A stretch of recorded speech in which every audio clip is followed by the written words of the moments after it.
Queers. What's on the big gay agenda today, Theora?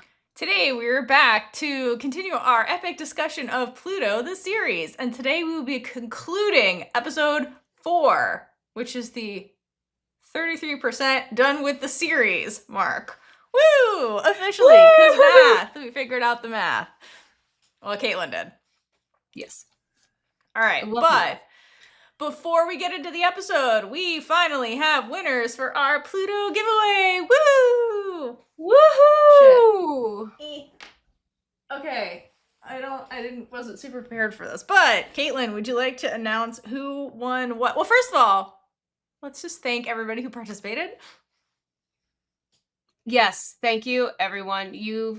There are so many people who have spent so much time getting those extra entries in, and I saw you, and as soon as we put it up, I like to refresh and just saw you guys working so hard, especially if you took the time to give us a review as well. That was very beneficial. But we appreciate everyone who's entered because we want to give you this cool thing, and you're supporting us by entering as well. Yes, and since this was successful and you guys are super into it, we'll consider doing this again in the future for other merch for shows that we're covering. So you have that to look forward to in the future. Okay, do you want to announce who won what? We never even talked about the what part, but I'm gonna say a name and you just hold up whatever you want. So the mug. First, we're going with the mug. Woo! Well, I don't have the actual mug. This is the box it will come in. And I don't know if we showed you guys this, but you get this like card thing with like Nam Tam and film with it that comes with it. That's cool. I don't know that they're holding the mug you're getting, but they've held a similar item that comes with it. Could you imagine they make them hold every single mug that goes out? They have to bless each item. Okay, Caitlin, who won the mug? The winner of the mug is Pooja S. Woo! Yay, Pooja! So this hope you enjoy box and mug is coming to you. No, just the empty box. Just the empty box and the card from Nam Tam and Film. All right. And our second winner is our scented candle, Jackie S. Woo! Woohoo! Congrats, Jackie S. The two of you have not been contacted yet. You will be as of this releasing, but just in case that they don't, we do have backups. But those are our winners. Yes. So congratulations to the two of you. Yay! Congratulations. And like we said, we'll be back to do more stuff. We might do our merch as a giveaway. We'll see. We're gonna see. Listen, if somewhere somehow sells Piggy, that's happening. Because we have Who wants Piggy? Let us know. If you didn't read the book, you have no idea who Piggy is yet, but you will. Piggy made it to the official poster. That's all I'm saying. If we could give away Beyonce, we would. Oh, God. We can't do that. Anyway. Thank you guys. Let us know what you want us to give away. Let us know in the comments. Okay. So, now that we've gave our good news, we'll go straight into our corrections and clownery section. So we got a couple of write-ins from Patreon on our last episode, and both of them deal with the same thing. So I'm just going to read them both, and then we'll talk about it. So first is from Nat B, who wrote, "Your thoughts on the theme of warmth in this episode got me thinking of the name Ioun. I believe it means warm/warmth in Thai, which I think could have been deliberate on the author's part. Just a quick thought, and not sure if anyone has mentioned it before. Love your breakdowns on the series. It's one of my favorites." That was real sweet. Okay, then, so yeah, I did hear that, and I just forgot about it, that's what I means. But yeah, it's true, and so I think that in the last episode, that was the, basically like you make me feel warm, make my heart warm kind of thing, and like, so it's a play on her name, which I think is really cute. And then we have a second write-in from Wurjapin, who is basically expanding on what Nat wrote. So Wurjapin writes, "Fun fact, the name Ioun is rooted in the Thai word that I get, un, meaning warm, but it's more than just a description of temperature. It carries a soft, comforting feeling, like the gentle heat of sunlight or the embrace of a blanket." If that doesn't describe what does? I'm sorry. First of all, Wurjapin, you're gonna just be pinned now. You are writing like I wrote this. Not I. It's beautiful. It's poetic. Yes, it's beautiful. Oh, it's so good. Okay, wait.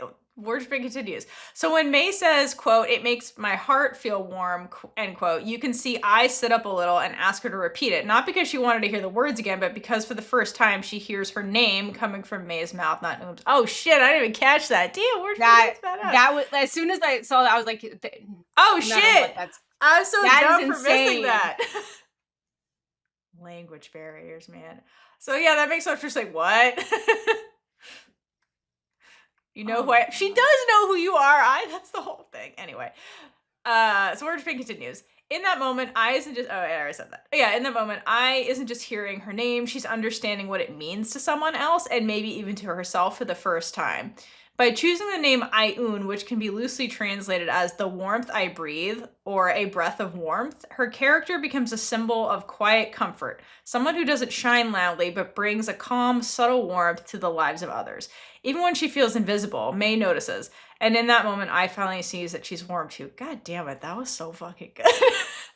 I know, right? Damn. You should have your own podcast. I'm like, all of you should be on here. Right, what the hell? No, it's great. Thank you. That was so beautiful, and it really does contextualize that scene. And, like, thank you for pointing out shit we missed. Like, I mean, we do talk for many hours, but still, like, we still managed to miss shit. So thank you for explaining that. That's really beautiful, and it just makes me love I more, honestly, which I didn't think was possible. It adds so much more depth to that scene. It does. Like, that beautiful scene that we talked so long about. But, like, I wouldn't put it past Chow to do that on purpose with the name play, because she does tend to pick names that have to do with the character, like Plang's name had something to do with music, and so that would make sense. What does Aboom mean? Does it mean destroyer of lives? What does Aboom mean? Destroyer of lives? Oh my god, that's awful. Especially when we get to 11. Okay, but like, okay, and I don't mean that against Show because Show I love the most, but like Novel was a piece of work, so I just, you know. Does Abu mean the devil? Who knows? We're still getting there. I still have to. Yeah, was that the inspiration for Satan? Who knows? Yes, we will get there eventually when I start to write the novel. Okay, thank you. Please continue to write into us. We really appreciate it, and we will give you a full shout out like we just did when we record our next episode. Sometimes there might be a delay, sometimes it's right away, just kind of depends. You see our recording schedule right now. It's a little rushed. But okay, thank you everybody. We appreciate the corrections and helping us learn, and we all see new insight into the scenes, so we appreciate that. So with that, let us get into part 3 of episode 4, which starts with the most explicit sex scene I've ever seen in a Thai girl love, which is Officer Hottie doing Pang. That's how we start this episode. I was not expecting that at all. Yep, that's what's happening. And to break down this scene, Officer Hottie's doing her thing, and Pang can't get off because she's not into Officer Hottie anymore, and that's just the crux of this. And this has nothing to do... Sorry, go ahead. It's just a crime that you're not into Officer Hottie. I understand, though, but, like... I don't understand, but... No, I understand her feelings are valid. I just, in general... Yeah, her feelings are valid. And this isn't saying... It's not that Officer Hottie can't please a woman. Just look at her. This is a Pang problem. Pang has an emotional and mental block, so it's just not going to happen is basically how that works. So Pang calls it off. She's like, listen, it's just not going to happen, which also valid, like, know your body, know when something is and isn't going to happen. And Officer Hottie looks disappointed because, you know, she gets it, she's a woman. And then she asks Pang, is there something on your mind? Because she's having a mental block and it's pretty obvious. And Pang admits it, like she nods, but then does not expand on what the mental block is. And Officer Hottie doesn't push her on, like, what's bothering you. Instead, she goes into, like, fix-it mode, which I think is her response to, like, problem must fix problem. Like, that's kind of how she operates. So, Pang has a problem. must fix problem. So basically she consoles Pang a little bit and she's like, everything's gonna be fine, everything's okay. And if you look at Pang, like, it's not really working. She's like just so distracted, and then you just see it on her face. And then Officer Hottie's like, I'll up the affection to make you feel better. Because I think this is what she would want, so she's like trying to do it. And so she like gives Pang like a sniff kiss, and then that causes Pang to smile. That's distracting enough to where she like gets out of her head for like a second. And I don't think that that's a way that Pang is like, oh, I'm into you again. I think that's more of a like, they have some kind of emotional connection, and I think it's just for Pang has become platonic, but it's still there in the fact that like Officer Hottie can still make her smile and feel better, like as a friend. It's just Officer Hottie doesn't know that yet. But look at Officer Hottie. She looks so cute. Justice for Officer Hottie. She Seriously. really needs someone to love her the way that she loves with her whole self. It is such a crime that she signal at the end of the show. I don't understand that. She could have been with I don't get it. It's kind of like she was an afterthought this whole time. And Absolutely. That's so sad because even the production has her as an afterthought. Listen, she got Plutoed by production, which is fucked. Plutoed by production. So, okay, so then Officer Hottie ups her game. She's like, okay, you're smiling, great. I'm gonna go get you comfort food in the form of kanji. Okay, so then she like goes to go do that, basically. Which, again, Officer Hottie's just being really sweet and trying her best to just fix the situation and make Pang feel better. That's her only and then she's like, if Pang feels better, we can get back on track. That's kind of her motivation. But then the second Officer Hottie is gone, Pang lunges for her cell phone. Because, like, this is where her head was at the whole time. She was distracted. She wanted to check on something, I assume eye-related. And that's where her brain was at the whole time. And the minute she has the opportunity to, like, do it, she lunges, like, for the phone. And then, as if she summoned her, there's a knock at the door. Pang goes to answer it, and she finds a really animated eye at the door who's like, Pang, help me. I need you're the only one who can help me. And then we cut away from that. This is a constant thing now in this show, because this is not the first time we've seen I just show up randomly to Pang's house and just let her, like, just immediately help me. I mean, yes, she's always seeking help from Pang. Because, like, I think we're establishing that, like, okay, they've been friends for a really long time. And then this is Ai's best friend. Like, when something's wrong, she goes and talks to Pang. Like, that's the person she confides in. And then it's going to get weird in this scene because of what she's confiding in her about. But we also saw the reverse where, like, Pang will just show up at Ai's unannounced. So it's like, that's part of their friendship, you know? Mm-hmm. Okay, so then we cut away from those two to see what Officer Hottie's doing. So Officer Hottie goes to her favorite street food vendor to get the kanji. And today really is not her day because the vendor's like, listen, today was kanji day apparently, and I only have enough for one serving. I can't get you two. And she's like, fuck, because she starts like berating herself because she's like, fuck. Like she's like, well, if I don't get the kanji, I can't fix Pang. But at least she can get one serving, so she could still feed Pang, but then they can't do it together. And she's like, damn it, if I got here earlier, blah, blah, blah. And then somebody behind her is like, you can have mine. And lo and behold, it's Jan, because Officer Hottie cannot escape Jan's orbit for some reason. No, there's like a tracker on her, and like, it's a magnet. Listen, it's a lot the way Jan just appears. It's gravity. She's like, I don't know. That's not the right. That's because she's orbiting Pang is the real thing. Yeah. Because where are they? They were at Pang's apartment. Okay, but question number one is, well, why does Jan have extra kanji? She's just one of those people who's like, I'll buy it all now and I'll reheat it and eat it later. Relatable, girl. You're there at the street vendor. But that's not why she does it. She's like, well, I've gotten in the habit of buying extra for which I found really sweet. Okay, because like, okay, the way they're using kanji's amazing, first of all, but the way they're using it in these scenes is it's like a comfort food, right? That's why Officer Hottie's like, you're not feeling well, I'll go get you this comfort food, right? So I wonder if like Jan used to do this to cheer up when because we will get into but is not always like sunshine and rainbows. So I wonder if like that was Jan's way of cheering up her best friend, and then that's just a habit. Was so sad all the time that she got extra for Well, that's very sad. I know.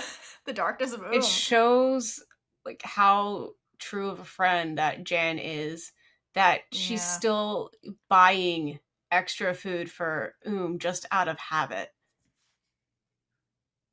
But it's like so sad because now she's like staring at this extra food. And she's like, oh, my best friend is in a coma. Yeah, no, that's really fucking shitty. Or I also wonder if like Jan just like that was the thing that her and always did like together. Like maybe that's how they did their catch-up sessions after she like was done flying around, and like she was just like, oh man, this is what me and used to do. And it's just she's used to being there. Like that's really sad. We don't really get sadness from Jan going forward about but she must be sad about it because was like so close to her is what it seems like. I mean, you never know. Could magically wake up from a coma, be released from the hospital, and show up randomly. So she has to have extra just in case that happens. Could be. I think it's an unconscious thing is what she's saying. She's like, I'm just used to it, and I just forgot wasn't here. Yeah, I was mostly joking. But I do love how she's not sad when she says any of this. And she's just her bubbly self. And the way that she says, just talks about to Officer Hottie. She's like, the one in that car accident. And the reason I needed to get evidence from you. It's just like the nonchalant about like, breaking and entering into the police department to get evidence that she's not supposed to have. That was always and she's just like, yeah, you remember that time, how we keep meeting, and it's all because of her. It's because of the shadow of All right, so then Jan is like explains, she's like, don't worry, I'm totally not stalking you. I'm here to see one of my regular clients. Okay, so I found this is really interesting. That basically, because like, what did Officer Hottie do? Officer Hottie like left Pang's apartment to go to the street vendor. So, I mean, the conclusion is that this vendor is near Pang's apartment. So Jan is saying that I'm seeing one of my regulars, meaning she comes here often to see this one client on a regular basis. So here's Jan orbiting Pang again, because it's Pang's apartment, not Officer Hottie. But Officer Hottie keeps getting pulled into the gravity of these two against her will. And I find it really interesting that Jan has been near Pang's apartment for so long, but never ran into her organically. Like, Pang's almost like her Pluto. Like, she's near Pang, but Pang can't see her, which is interesting. That is interesting. Yeah. But it's Officer Hottie that brings them kind of closer. And later, Poor Officer Hottie. All right, so then, like, okay, then Officer Hottie's like, oh god, with the fortune telling again. She's like clearly not somebody who's into it, doesn't buy into it. Because truly, like, Officer Hottie strikes me as the type of person that like needs to be in control and wouldn't leave things up to chance. Hence, like, Pang's like, I'm upset. Officer Hottie's like, I will fix it. Like, I need to control the situation. So I wonder if that's like part of her aversion to like fate and things like that. That would be out of her ability to like influence. She also seems like someone who needs proof and like concrete evidence to know that it's true. Like, can't just believe without seeing it. Yeah, that's also valid. So Jan tries to change her mind by reading Officer Hottie to filth, which what a way to execute this. And she's like, you're having marital problems, aren't you, Officer Hottie? And Officer Hottie's like, damn girl, you can tell that by just looking at me. Does my face scream puppy that was just kicked? Like, that's so sad. It is. And it does. Because she has been kicked for a while now. I know. This poor puppy. Oh, man. It's not fair to the puppy. But Jan's like, listen, it's not that you look like a kick puppy, but let me explain my rationale to you. So basically she explains how she put together that Officer Hottie's having relationship issues. She's like, well, you're not near your home because your home is next door to me, and you're not near the police precinct, which is where you work, and you're buying 2 meals, which I conclude means date, but said date is not here, so that means you're fighting. And it's like, great job, Jan. You are correct. But also, like, you just said you bought 2 kanjis also, and one was for whom you're not dating. So, like, it doesn't necessarily mean romantic problems, right? So, like, was this a Freudian slip from Jan? Like, was Jan into And that's why she's like, 2 means relationship. And here you are buying 2 kanjis, one's for who's not here. What was that about, Jan? What was that That's a really about? interesting theory. Maybe if we got story this show instead of it would have been the same thing. And maybe that's what two people may bond over at some point. Maybe that's why Jan was so pressed to break into a police station. For that too. You know what I mean? You know what I mean? That was weird. I assume she just means in general, because it's all about the odds. And more times than not, that's what people are doing. And that's how she can come up with these things. I'm just saying, Jan, you literally just said I was doing the same thing. And you're not dating anybody. Okay. Either way, Officer Hottie is really impressed by Jan's fortune-telling abilities and or her ability to just read people really well, because that's really what she was doing. I am also very impressed by this, because while watching, I'm like, damn, girl, how are you listing all these things out and just like understanding what is happening so well? Because, I mean, like, she may have some things to learn about detectiving, because, you know, you do not call somebody with the phone number that you stole right outside the place that you stole it. But she does kill it at reading people. Yes. So aside from being a detective, I could see Jan working alongside May, sitting in the courtroom and like reading the jurors and figuring out what they are thinking to help May in cases. Not that May needs it, first of all. No, May has that skill, but yes. And it's, well, because if she's working with the defendant, maybe she can't see all the jurors at once. Like, she needs someone else to be able to just back up. Blind May could also use this. Blind May can't see them anymore. Jan. And this isn't exactly what Jan did here too, but I swear she could hone that skill very easily. Yeah, of course. And I think we just need to add that to the spin-off idea. There's just a lot to explore in the Pluto universe, and we would like more, please. Yes, please.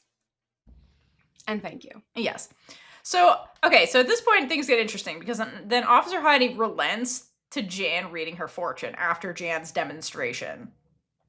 So to me, this like doesn't read as like suddenly Officer Hottie's like, maybe fortune telling's real. Oh my god. I think this is more so a comment on how comfortable Officer Hottie feels around Jan, that she's like, oh, let's do this thing I don't really believe in, but I seem to trust you, kind of thing. So it could be that. And then also, like, I think Officer Hottie needs a friend to like unburden her troubles onto, because she seems very alone and isolated, and like obviously Pang is not communicating with her. We don't see her interact with other people outside of work.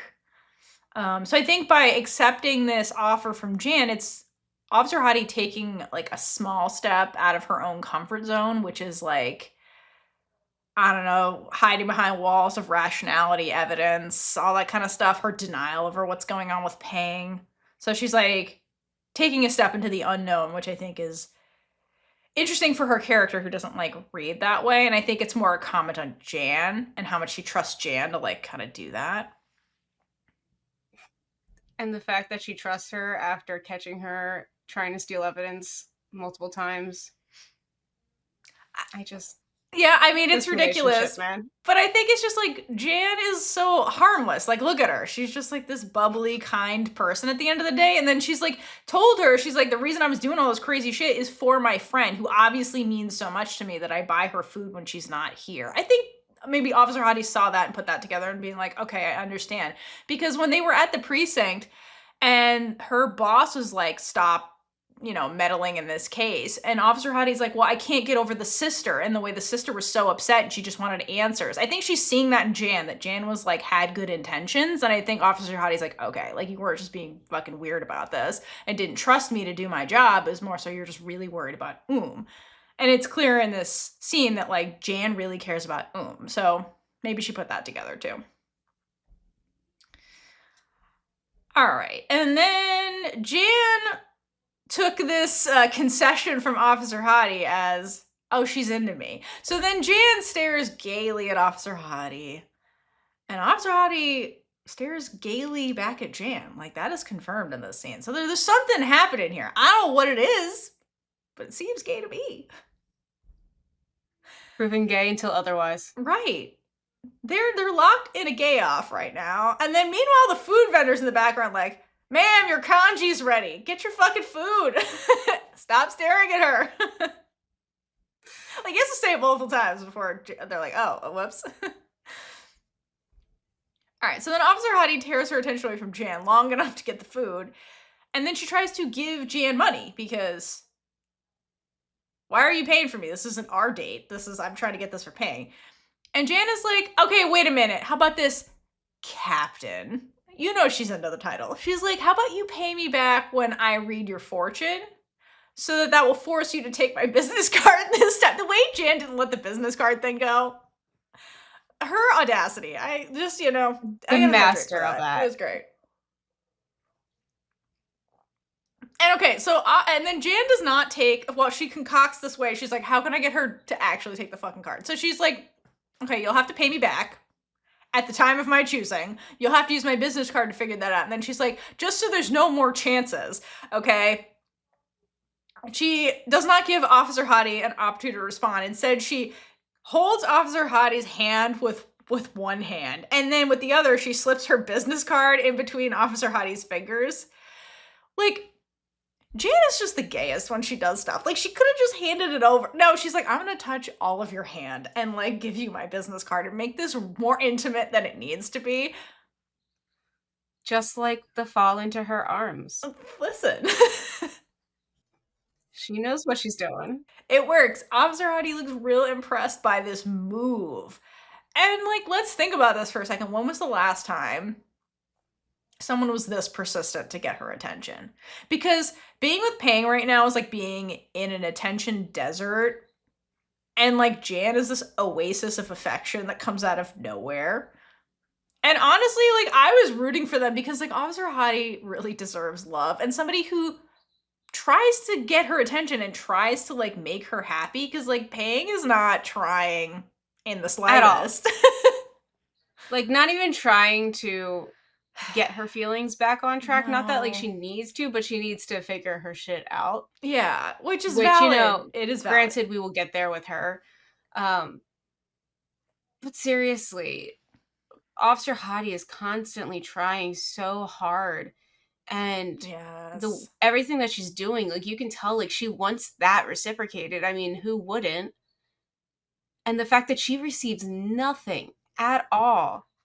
It's just get texted back from Pang sometimes. Like, it's the bare minimum isn't even there. Yeah, it's super fucked. But this was really cute. And I was just like, again, I was shipping them from the scene because I just wanted Officer Hottie to be happy and have somebody who actually cares about her. And I was like, Jan is giving her actual attention. And look at her light up. Like, it's just not fair. Okay, so then Officer Hottie and Jan part ways after that. Super gay exchange.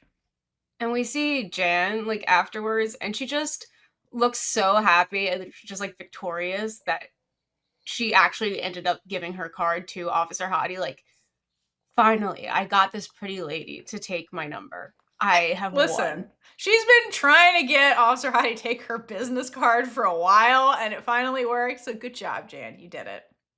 I'm very proud of you. So after that exchange, so remember, Officer Hottie's going back to Pang's apartment with the kanji now. And then we cut back to what's going on in Pang's apartment when I burst in the room and was like, help me, Pang, you're my only hope. So I sits down at the bar with Jan. That'd be wild if Jan's there. How'd you get here, Jan? With Pang. And she passes her phone to Pang and she's like, read this, basically. She's like, I wrote this novel. I need you to read it. And if you look at I looks super excited to tell Pang about this novel she's now creating. And this is May's impact because look at her confidence at, like, sharing this and, like, the way she looks all hopeful because, like, I has her dream back and she's, like, got life in her again. She's not just, like, resigned to shit. She just looks animated and happy, and this is all because of May. But Pang looks super concerned by this. She's like, what the fuck is this? And then we cut to a flashback to when they were in high school, I think. And they're walking in the halls, and basically they're talking about that writing contest. So this is the one that I got really excited about on her own, wrote the story, was gonna show Mima. Mima's like, I's useless, and then burns the story. They're talking about that, okay? And I think this takes place after I burns the story, because you'll see in the flashback, she's really resigned and like not confident, doesn't believe in herself, and I think it's because of Mima. But I don't think she shared that with Pang, okay? So in the flashback, Pang is encouraging I to like participate in this event. And I guess the contest was a short story. And she's like, well, if you don't want to write a short story, write a novel, right? She's like, people at book fair seem to really love novels. And quote, I know you like writing in your diary. So this is Pang trying to support I in something. But if you listen to what Pang is saying, it's very different from May's support. So May was I's muse for the novel because May and I both share a love of stories and novels together. And that's what inspired I to do it. She's like, oh, you love this? I love this too. What if I made you one? Then you'd like it even more. That was her inspiration. And it's not that Pang doesn't love I, like she does in her own way. And she is being supportive of I's dream, but it feels less personal because Pang is saying, well, other people like this. And I know you like writing in your diary. Why don't you put those things together? Pang's not saying, I like it and I think you'd be great at it. She's like, well, people like this, you like this, put those things together. So it feels more detached than what like May's support, you know? Yeah. But I do love that she is supportive. So, yeah. But yeah, the differences in it, it's definitely, I can feel that too. Yeah, and I think that's why it doesn't work for inspiring I to continue with this, because it's more detached from I than May's interest in her dream, right? Because if you look at I after Pang says this, I just looks super, super defeated, right? Because Mima's like, I's useless and could never do this. And then I don't think Pang's words are hitting home because they're detached from I in a way. Even though they are supportive, it's just a different type of support. And basically, I's response is, it's none of your business, Pang. And she walks away. And Pang looks crushed, okay? Because she was trying to be supportive in the only way she knew how, and it didn't work, okay? And she obviously cares about I. So then we cut back to the present. And I's explaining to Pang, she's like, May likes to read novels. And so I wants to write one. Because again, that's more of a personal connection to what she's doing versus what Pang was saying in the past. So then Pang's inferiority complex goes from 0 to 100. And she's like, I tried to support you in the past and you just blew me off. And now here comes girlfriend, who mentions she's a book fair girly. And suddenly I is staying up all night writing novels. Like, what the fuck from Pang's point of view? Yeah, because like to Pang, she can't even win with being supportive. Because like she's tried so hard to be this person that May is to I now. And she could never do that. And she's like, I've been working on this for years. And then this person just comes in and can make you react like this. Yeah. She's like, I tried to support you. You're like, it's none of your goddamn business. And then here comes girlfriend. And you're like, I wrote 10 novels for her. All right. And then to just rub more salt in that wound, I wants Pang to be the beta reader so she can present the perfect version of this novel for May. And this is kind of like her telling Pang that she doesn't matter. So it's better that she reads it first before someone who actually matters does. Right. Exactly. So Pang's like, wait a minute, before we get to the novel, like, aren't you confused? Because last time we talked, you told us, me and Kasol, that you're confused over this whole May situation and how you feel. What the hell is this? And you stayed up all night writing a novel? Like, what do you mean? And so, like, I think a small part of Pang from the last conversation they had was hoping I would get over whatever this is with Oom's girlfriend and realize this is insane. I mean, it is.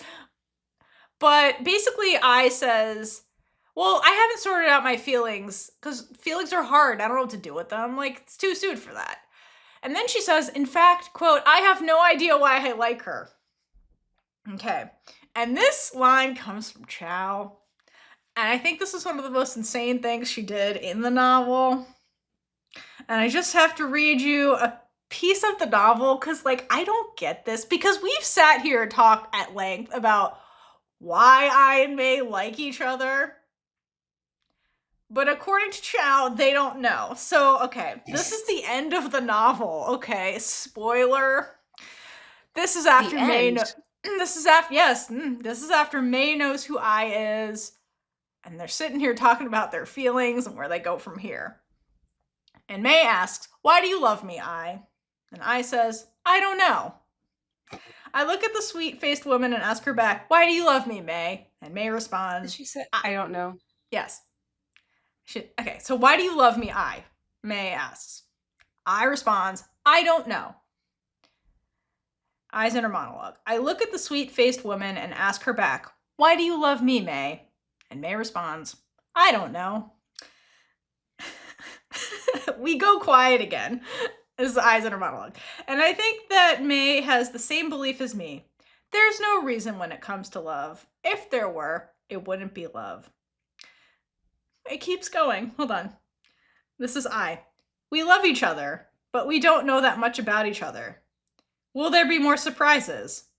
I's inner monologue. I mention this as I look at Pang, because they're at Pang's concert. Pang's thanking sorry, not Pang. Plang. They're at Plang's concert. I sit as I look at Plang, thanking everyone after she finished her last song. I clap as May turns towards me and whispers into my ear because the cheering is too loud for her to speak normally. May says, it's okay. We can exchange our name cards and get to know each other again. I respond, what should I do? I don't have a name card. I don't have a job. How can I get one? May says, we can exchange our IDs then. I guess line IDs. So we can be sure of each other's identities too. Anyway, but I was like, what do you mean you don't know each other? Like, you guys spend all this time together. Did the show happen in the book? That's what I mean. They write the novel together. How do they not know? Both of them don't know by the end of the story why they're in love with each other. Wait a minute. May knows who I is? Okay. No, in the novel, May knows who I is the entire time. In the novel, May's faking her blindness when she's with I. And by the end of it, they don't know why they love each other. Which makes no sense, because if you watch them together, it's very clear they have things in common. They're able to support each other. What do you mean you don't know why you like her? Well, I mean, why do you have feelings, May? Why were you pining after this twin? That's literally what you could have said. I don't know. Why were you pining after this person after the initial interaction you had with them? Was it not the interaction where they gave you courage to be yourself? Is that not a reason to love them? This was insane what Chow wrote, because there are so many reasons for them to be connected to each other.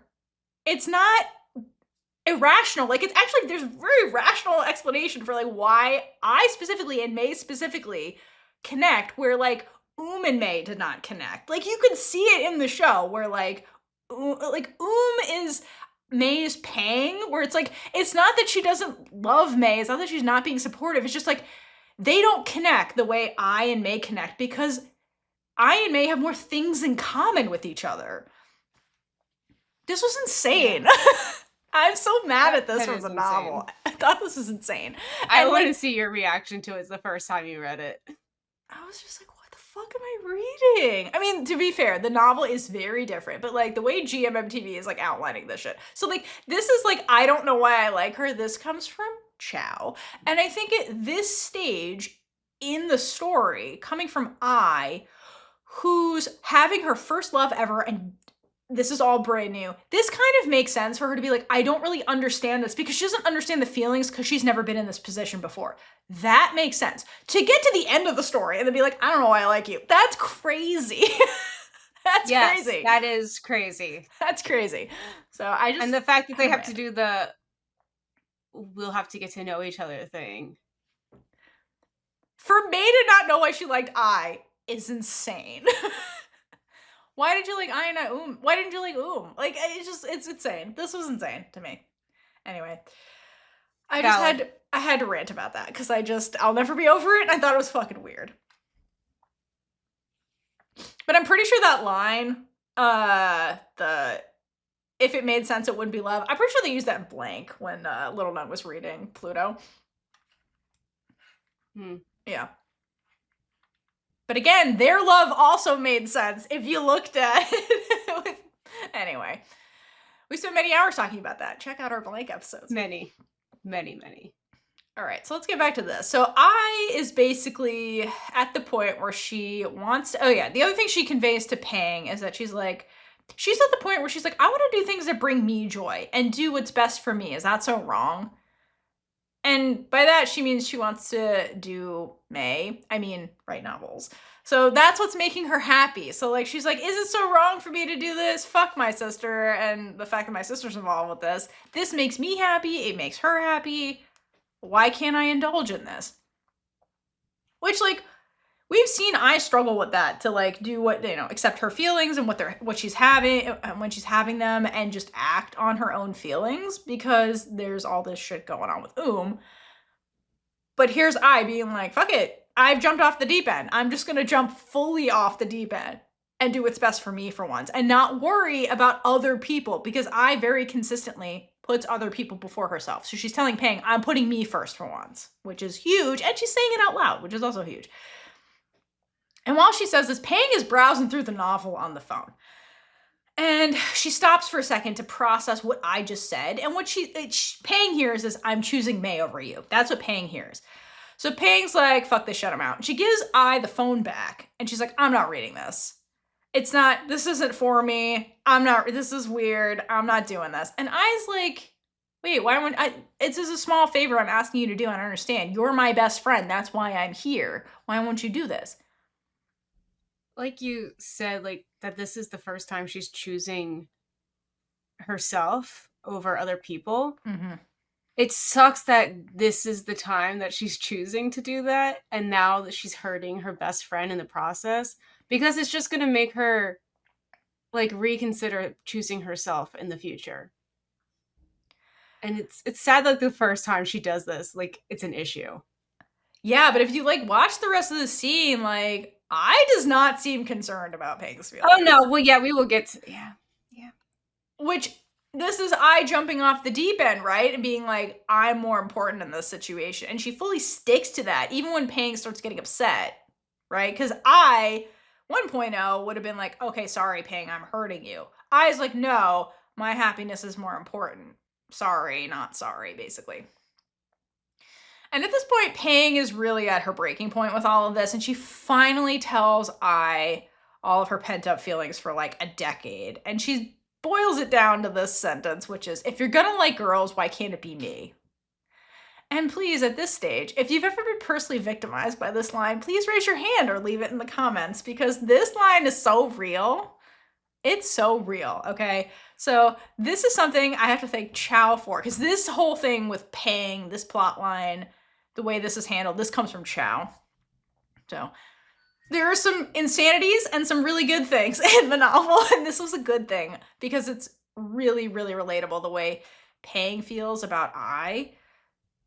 Because it's like, when she gets into it, like, Pang was like, I didn't really like when we hit puberty and you started dating men. And she's like, I didn't like that, but it's, like, worse now because now that I is serious about dating a woman, it's like, I suddenly became this option. Like, in your mind, like, if, like, she's dating men, it's like, well, she's not an option. So, like,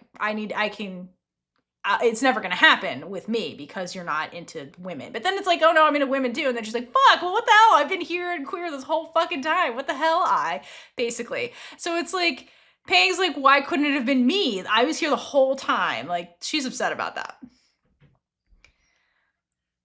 This is the danger of having feelings for friends, basically, is what is Pang's story. And then I rubs again, and she's just like, every time Pang is wounded, I's like, let me twist the knife more, Pang. I'm not gonna come for you, I'm gonna make this worse. So I makes it worse by telling Pang, oh, you still feel this way about me? Like, Like, what the fuck, I? This, like, Pang is literally crying, and I's like, you haven't gotten over this? So, This Caitlin, whole thing. when we were doing our Berta board, we should have had who knew that Pang liked I, because that's something I apparently knew the whole time and is bringing up now at the worst possible moment. And in the worst tone possible. I know. Like, I comes off as really callous in this scene. And she reads more like I from the novel, because this whole scene read more like novel than like what GMMTV was doing. It's giving me vibes. And like, honestly, her outfit's not helping either, because look at what Ai's wearing in the scene. She's wearing this like, I don't know, this like V-neck button-up shirt. It looks more like wardrobe. Like, I don't know why she wore this. Like, I can see that. It's really weird. Yeah. So it's like she's channeling her inner when she came here. Maybe because she thinks that got to choose her own life. Yeah, And, maybe. But the way that she handles this is one of the two things that she's done wrong in her life. Because just like the way she handles it.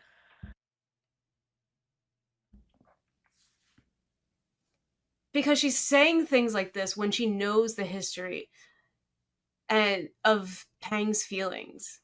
And she's saying it like Pang's feelings aren't valid. Like, she could have helped her through it or like let her down gently. But like, it's something that I noticed was that her friends seem to talk like this. They're fairly harsh when they say things. They're like very direct and just say what's on their mind without thinking about how they come off. Probably because they're like just comfortable with each other, but they don't realize how it actually sounds to other people. If that makes sense. No, it does. And I think part of this, again, is just that this comes from the novel, where Ai's never had feelings for anybody, so that she doesn't understand when people have feelings, so she doesn't know to tread delicately. Like, she has no idea, because she's like, I don't get it. I don't know how much this is hurting you, because I've never been there. It's one of those things. But the shitty part is that, like, okay, so by I basically being like, you're not over this yet, I essentially noticed Pang's behavior change when she started dating Kasol. So she noticed it way back when. And I, way back when, chose to ignore this and hope Pang would get over it. And like, here we are now. And this is why talking about our feelings is important. But it's hard to do, and avoiding it is easier. But that's how we end up in this situation a decade later. And I's like, the feelings didn't go away. Tough shit, Pang. Basically is the scene. Okay, but Pang is upset because why is I suddenly having feelings for another woman? And basically, it's Pang's inferiority complex. She's like, what does she have that I don't? Like, that's the whole energy of this scene, basically. And I does not have an answer for this, because apparently she doesn't know why she likes May. Okay, ciao. And I've already went over this. This is I's first love. She's a late bloomer to having feelings, and that's honestly not her fault, and that's going to take time to figure out, to be honest. But Pang has been having these feelings for years and doesn't know where to put them all. And so it's kind of like, if you think about the situation with Pang and I, it's very much like her situation with Officer Hottie, from Officer Hottie's point of view. Okay, where Officer Hottie has all these feelings for Pang, but Pang is not reciprocating them, so that she's trapped. And then Pang has all these feelings for I that are not getting reciprocated, so she's trapped with them. And I do wonder if her relationship with Officer Hottie, when she has time to really sit and reflect on it, helps Pang process, because we'll see if Pang eventually processes all of this, which I think was a good thing they're depicting. But I wonder if, like, her relationship with Officer Hottie really helped her see things from I's point of view. You know what I mean? Because Pang is like, it's not that your feelings are not valid, Officer Hottie, it's just that I don't have them back. And that's the situation with I right now. That's why I's like, in a way, like, to me, your feelings don't matter, because, like, I'm not going to reciprocate them ever. So, like, you got to get over it. And that's, like, basically how Pang feels towards Officer Hottie. So, like, I do wonder if that helps her process shit. Not now, because now she's having big emotions, but, like, later on when she, like, goes to process it.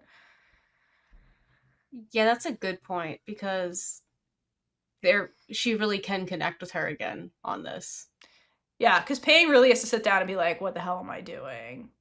You know? in life and like probably has to like re-examine her current relationship and be like, oh, maybe this is how I feel, because that's how I feel with Officer Hottie, kind of thing. I think this conversation really is the catalyst for what we see happen with her Oh yeah, in a future it episode. has to be, because this is like the illusion is shattered, the hope is gone that someday I will look at me. It's over. So I explains how she feels to Pang about Pang, which is like, she's like, okay, like me being into you has nothing to do with gender. It's you I don't like.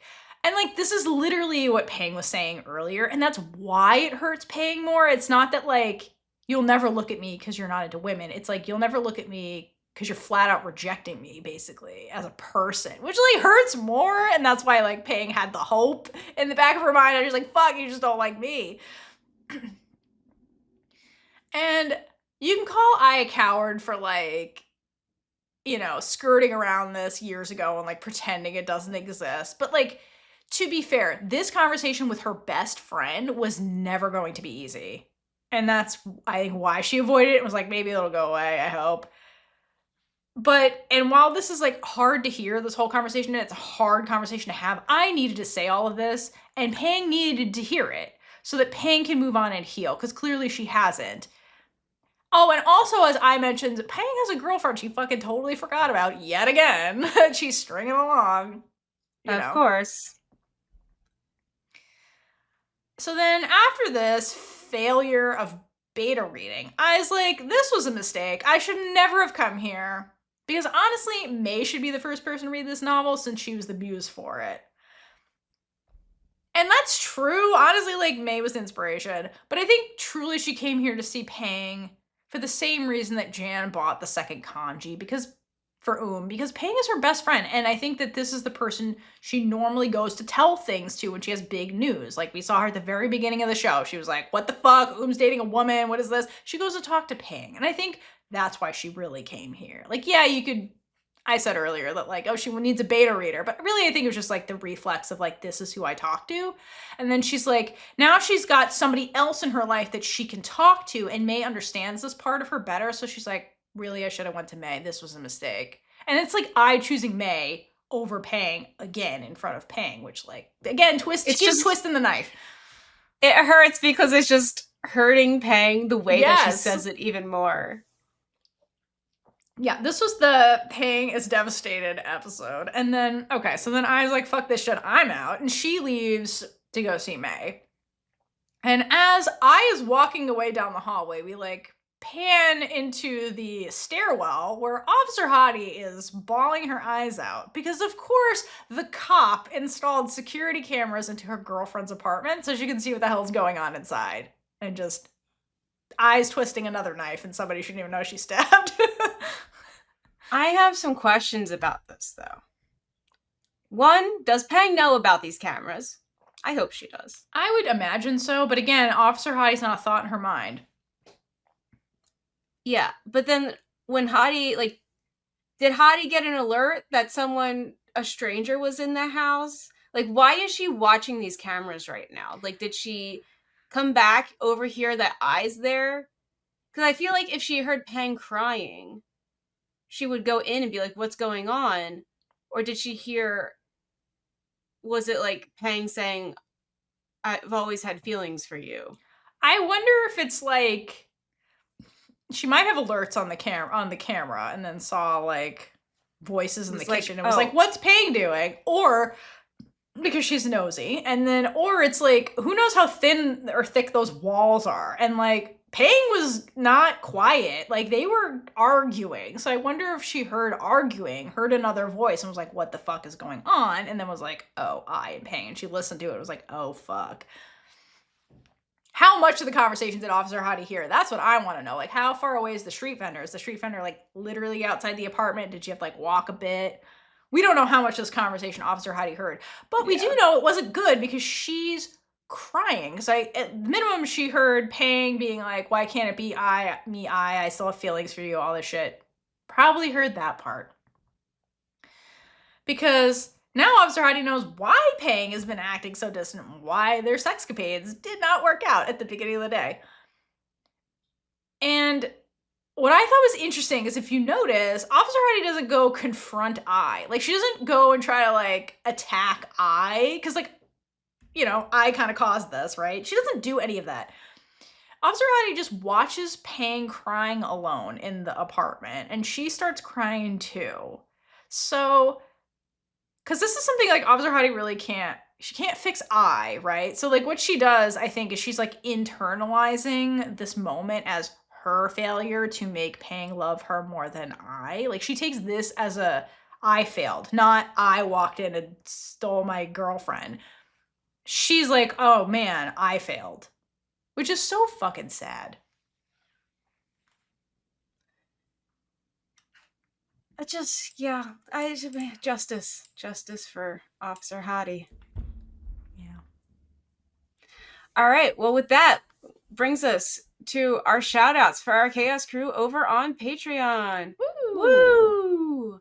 Our Chaos Crew members on the Big Gay Ride or Die tier and above are Jill L, Michelle G, Amix Monzone _multi, Leona, Natalia, Monet F, Moving Forward Leading, Cassie M, Danny, Here For It, Regina B, Jasmine O, and Nancy D. And our featured Big A supporter members for this episode are The Day, ZZ, and Ashley H. Woo! Woo! Thank you all so much. As always, we really appreciate all of you, wherever you're supporting us, listening, watching, reviewing, commenting, subscribing, following us on all social media platforms at Big Gay Energy Pod, and joining our Discord just to have conversations with us and all the other people who love queer media, especially Thai Girl Love. There's so many conversations and threads over there talking about everything that's going on. It's a great time. Make sure you join that and find your community, because I really do love seeing that the community that we've built. It's really, really cute. It is. So back to Pluto, we start part 4 with I voice messaging May that she will be there soon, and she asks if she can get her anything. And May tells I that she has an urgent meeting with the council, so she will see her tomorrow instead.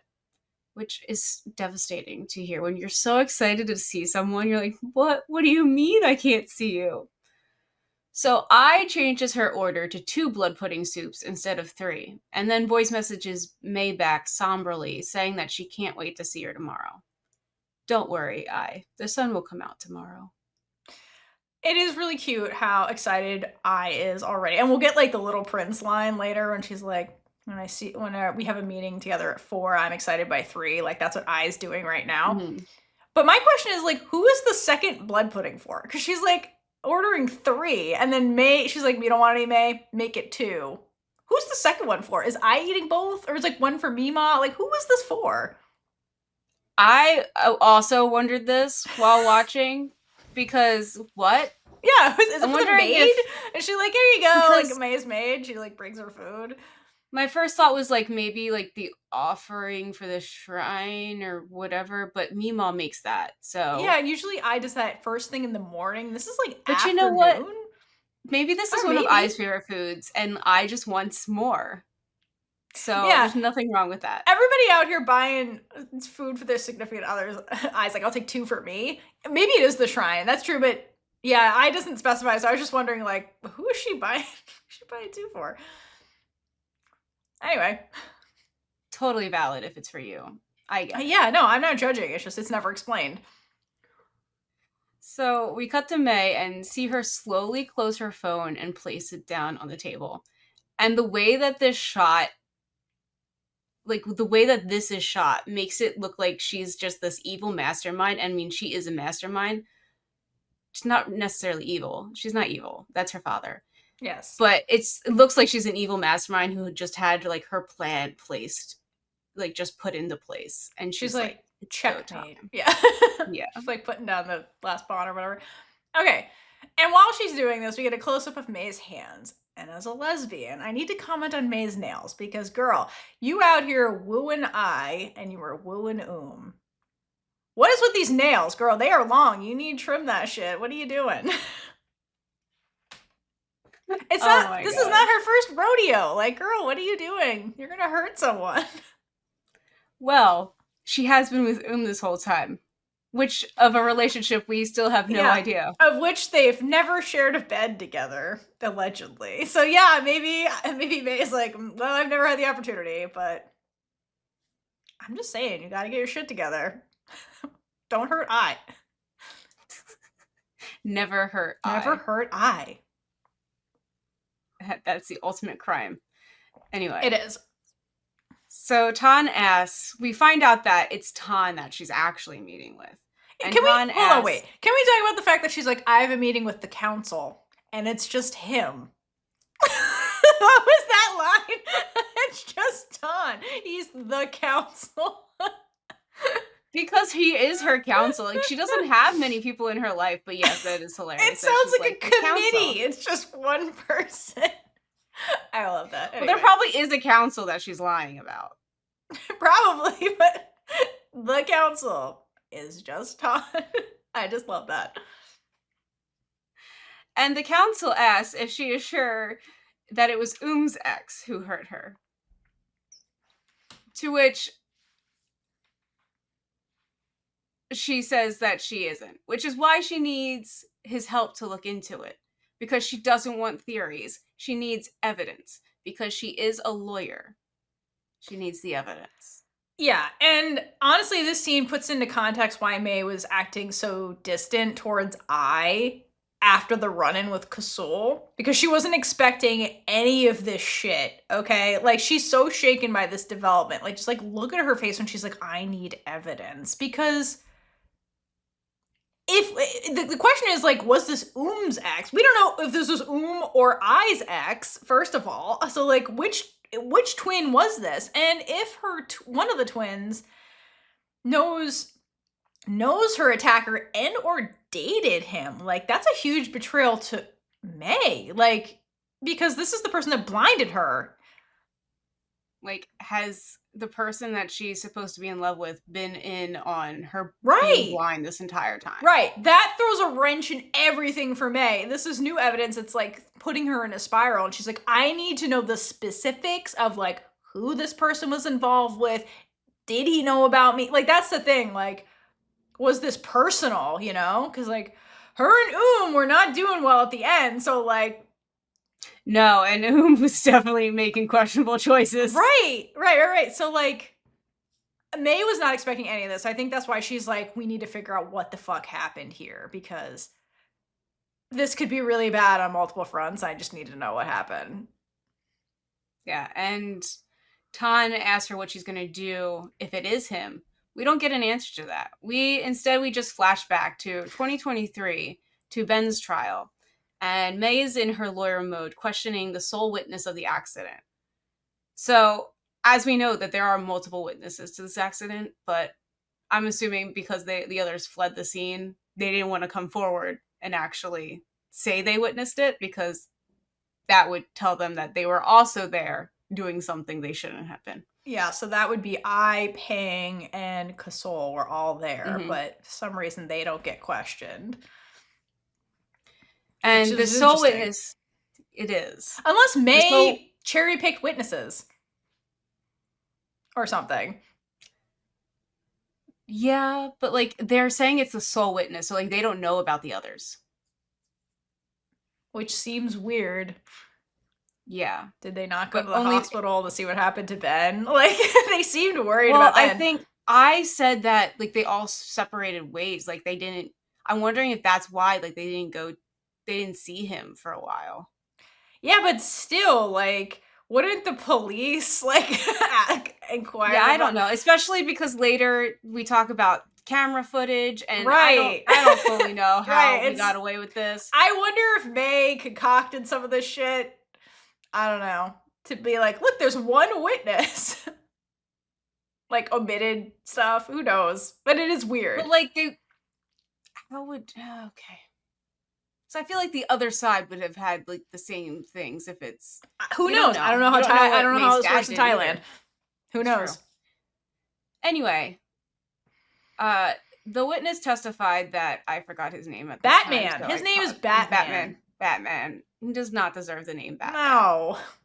So I called him drunk scumbag. So, but I can use Batman. Use whatever you want. The witness testified that he intended to run over Ben and then fled the scene. And May pushes further on why the witness thinks that he was trying to flee. And the witness saw him get out of his car and suffer many setbacks trying to get away, but he couldn't escape because he couldn't even stand. I mean, that's how drunk do you have to be to not even be able to stand up? But And also, like, why did you want to run Ben over? I don't understand what his motivation was other than I'm rich and I get away with murder. Like, this was so random for him to run over somebody on their bike. And it's like, if you look at this whole thing, it's like there's 3 lanes. He could have easily swerved around them, but no, he like ran over Ben in the middle lane. Like, this was so weird. Like, it is. it's so weird. It's just like a rich guy power tripping is the only way I can explain this. Like, even drunk driving doesn't fully explain this. Because he like No. accelerated when he saw Ben. Like, this whole thing doesn't make sense because I'm like, wasn't it a drunk thing? But no, he was fully on purpose trying to run him over. Right? Well, I mean, I don't May get it. is playing this off as he's really drunk to get him off on charges, but like, this is insane. Yeah, and like this is when May does like lead the witness into her master plan because she gets the witness to come to the conclusion that Batman was drunk. Right. That sentence, man. Batman was drunk. Sorry, I wasn't prepared for me to say that. That might be the title of this episode. Batman was drunk. Oh my gosh.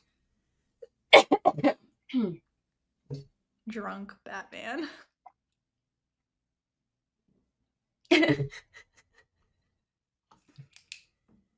Oh my gosh. Okay, that got me way too much. Okay, so before the trial, I assume this is before the trial because there's really no timeline for this. This is before the trial. Yeah. Because he's like smiling along when she's doing this, so he knows already. Yeah. So before the trial, May and Batman had a meeting where she told him her plan. And because he's complaining that he managed to avoid the blood alcohol content test, basically bragging. But she made him admit that he was drunk anyway. And May's like, this is better than being in prison for your rest of your life for attempted murder. So you can't get away with this without anything. Like, that's just not possible. This is your better chance. And then she calls him dumb because he managed to avoid the test, but he didn't avoid being caught on camera when he chased after the guy. So, like, again, there are cameras. They saw everything. So allegedly, there's more witnesses. Yeah. So I guess, yeah, I don't know. Because even if they hid this video, then they wouldn't have had that. Anyway, it doesn't matter. So Batman relents and asks what they do now. So May tells him that she's turning this case into driving under the influence causing bodily harm. Again, but if we have that video, that wouldn't really show. We don't know what the video showed or how good it was or like how much of the accident. If it showed him fleeing, not necessarily running over Ben. Like, we don't know what it saw. That's the thing. Yeah. I mean, everything's going so fast. Where were the cameras placed? It is a lot. We don't get all the evidence. No. And neither does Ben's lawyer, probably. Anyway. No. Back to the trial. Ben's lawyer objects to the line of questioning because it is literally leading the witness. Yes. He is correct about this. He is. Her questioning was totally She's like, wrong. What do you think happened? Yeah, like, she's like, what do you think happened to cause him to stumble to the ground? Anyway, but May is a good lawyer and immediately gets his objection overruled because he mentions the punishment. And as soon as she hears that, she's like, oh, I got this. And this could cause the witness to feel biased in her testimony. And she does get this overruled. I personally feel like this objection should have been sustained, but Ben's lawyer should have been like just reprimanded and like given a warning to not mention punishments again because it was a valid objection. Yes, it was. But I am not a lawyer and I don't know how this fully works. So also, we don't know how this works in Thailand either. Yeah, the whole Thailand aspect just adds more layers to this. So, in a trial, May literally has to look at her cases from all sides and think of any possibilities that could be thrown at her during it and how she would manage to use everything to her advantage.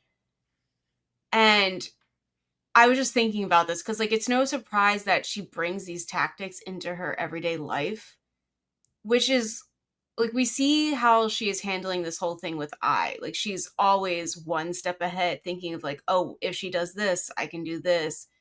She just doesn't turn this part of her brain off. And it just seems like it has to be exhausting trying to stay on her toes and try to figure out situations and people, because, like, I don't think she does it on purpose. It's just something that she can't turn off. That's just how her And, like, it's brain just she just works. does it. Well, I think it might stem from her childhood shit where she had to do that with her dad just to like survive. So I think that's just like Yeah. ingrained now. It's just how she operates. Which is still really sad. It's really fucking sad. I think this is a survival thing, but it makes her a very effective lawyer. So there's like the good that came of that for, you know.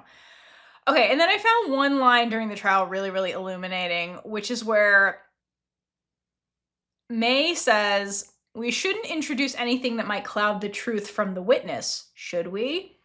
And this is when she's like arguing for the, you know, the objection thing. And honestly, this line to me sounds a lot like what's going on in the present with the whole Kasol situation, because Kasol is a new piece of evidence that is clouding the case of, does I love me for real? And once May finds out the truth of who is connected to Kasol, then we have the clouded truth of I's identity, but that's like a later problem. But that kind of reads like this is the situation she finds herself in now, and like the irony of that, you know?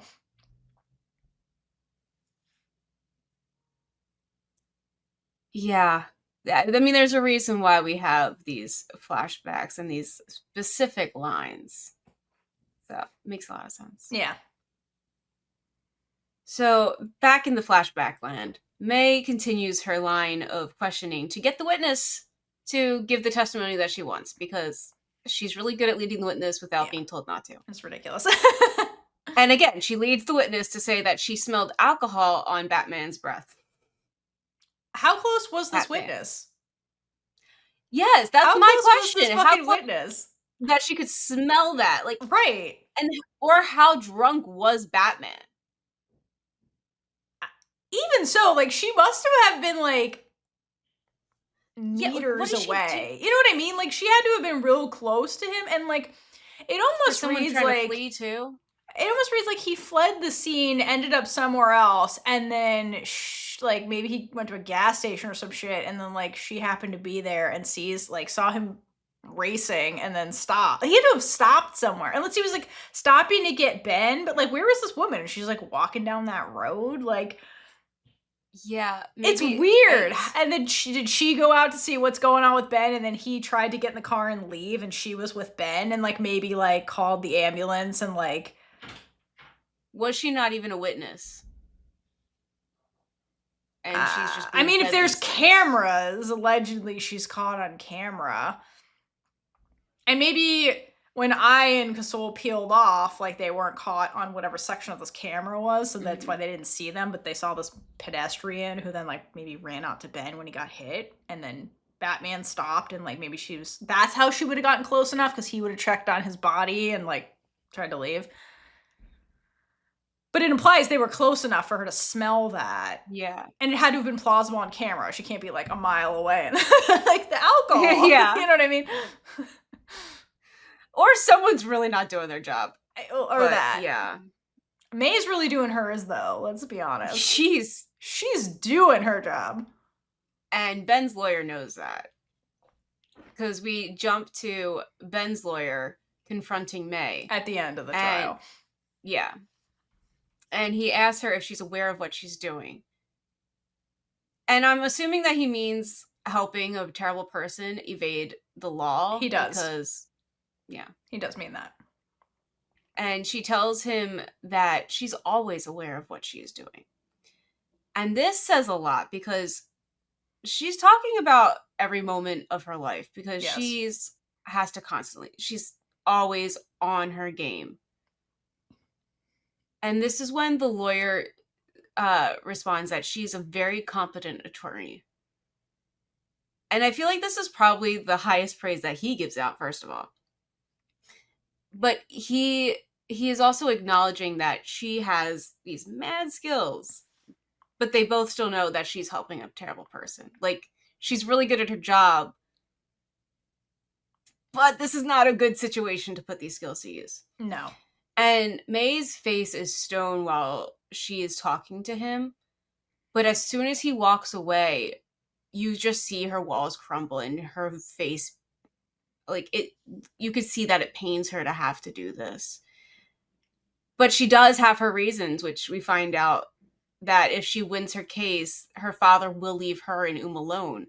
And she's choosing to be selfish in this moment out of self-preservation instead of following her own values. And that's what her father's taking away from her. And we see a flashback with them too. But I also find fascinating because she kept preaching about truth and fairness during court. And this was probably to persuade the jury that whatever she says, she has those values and they can trust what she says. But at the same time, that she has all this going on in the background. Yeah, so it's a messier situation than we're led to believe. And like after the lawyer leaves, that's when we get a shot of May's phone where she gets the text from her dad that says, "Win this case and I'll leave you and that woman alone." So to your point, the only reason May is even on this case at all defending drunk Batman is because her father was threatening basically. Like we'll get the flashbacks later of like he was threatening And May, to your point, abandoned her moral high ground for the person she, quote, loves. Because remember, May thinks is I right now. Okay, May does not know that is not the twin she's in. Is a twin. She doesn't know that yet. And she doesn't know that any of this. She's just like, this is the person that saved me. I love this person. So at this stage in May's life, aside from her only confidants are Ton, her cousin, and playing to some extent. Or not playing, I'm sorry. Ploy to some extent. And then Like, is the only other person she is close with, okay? Other than that, May's a very isolated person. Like, her parents, we see over and over again, did not love her in the way she needed them to. And she's, like, basically all alone. So all she had for a really long time was her reputation and her career. And now she's soiling her own reputation. That's what the lawyer was saying. He's like, you know, you have this good reputation as a lawyer, and you do realize you're squandering that right now with this case. Because as a lawyer, I see what you're doing. And you just admitted, she's like, I know what I'm doing. But he doesn't know the reason why she's doing it. Like to your point, was self-preservation and more so to protect the person she loves, okay? But that's why she's soiling her own reputation right now. Which is a terrible situation to be in. Yeah, obviously we see that it's like weighing on her as like the scene continues. Yeah, and we like end this flashback with May sitting in a dark courtroom with barely any light coming in. And this is basically her headspace right now because we know that she's not happy to be doing this. She wants to be on the right side. Her values are not to let rich men off and evade the law. Yeah. And her world just feels so dark right now because she's doing her father's bidding. Like, she has to do with her father once, first of all, and like that's also a terrible thing. But if you see, like, there's a sliver of light on the top of her from coming in from the windows of the room. And I see that as like in her headspace, like the thought that she can finally have everything she wants with So like there is that light. It's like the light at the end of the tunnel. Yeah. That saying. Hope. Yeah. Yeah. But it's so dim. It's still like so far away right now because it's not right in front of her. And you see May mostly in the shadows, and like only a quarter of her face is in light. And it's showing, although she's doing this to be with the guilt is still overshadowing what she's doing. And This is so heartbreaking. Yeah, it really is. And like later on we get the full story of like why May was like defending Batman and like how that kind of went down. But the bottom line is that May is on this particular case because she's extremely good at what she does. And her father extorts her talents to essentially help his rich friend's son avoid prison. You know, typical rich people shit. We're above the law as long as we have a good lawyer, because Throw money at it. privileged people were lawyers and they wrote the law to protect themselves. So like that's kind of how this works. That's why they always get off. They wrote the laws. Okay.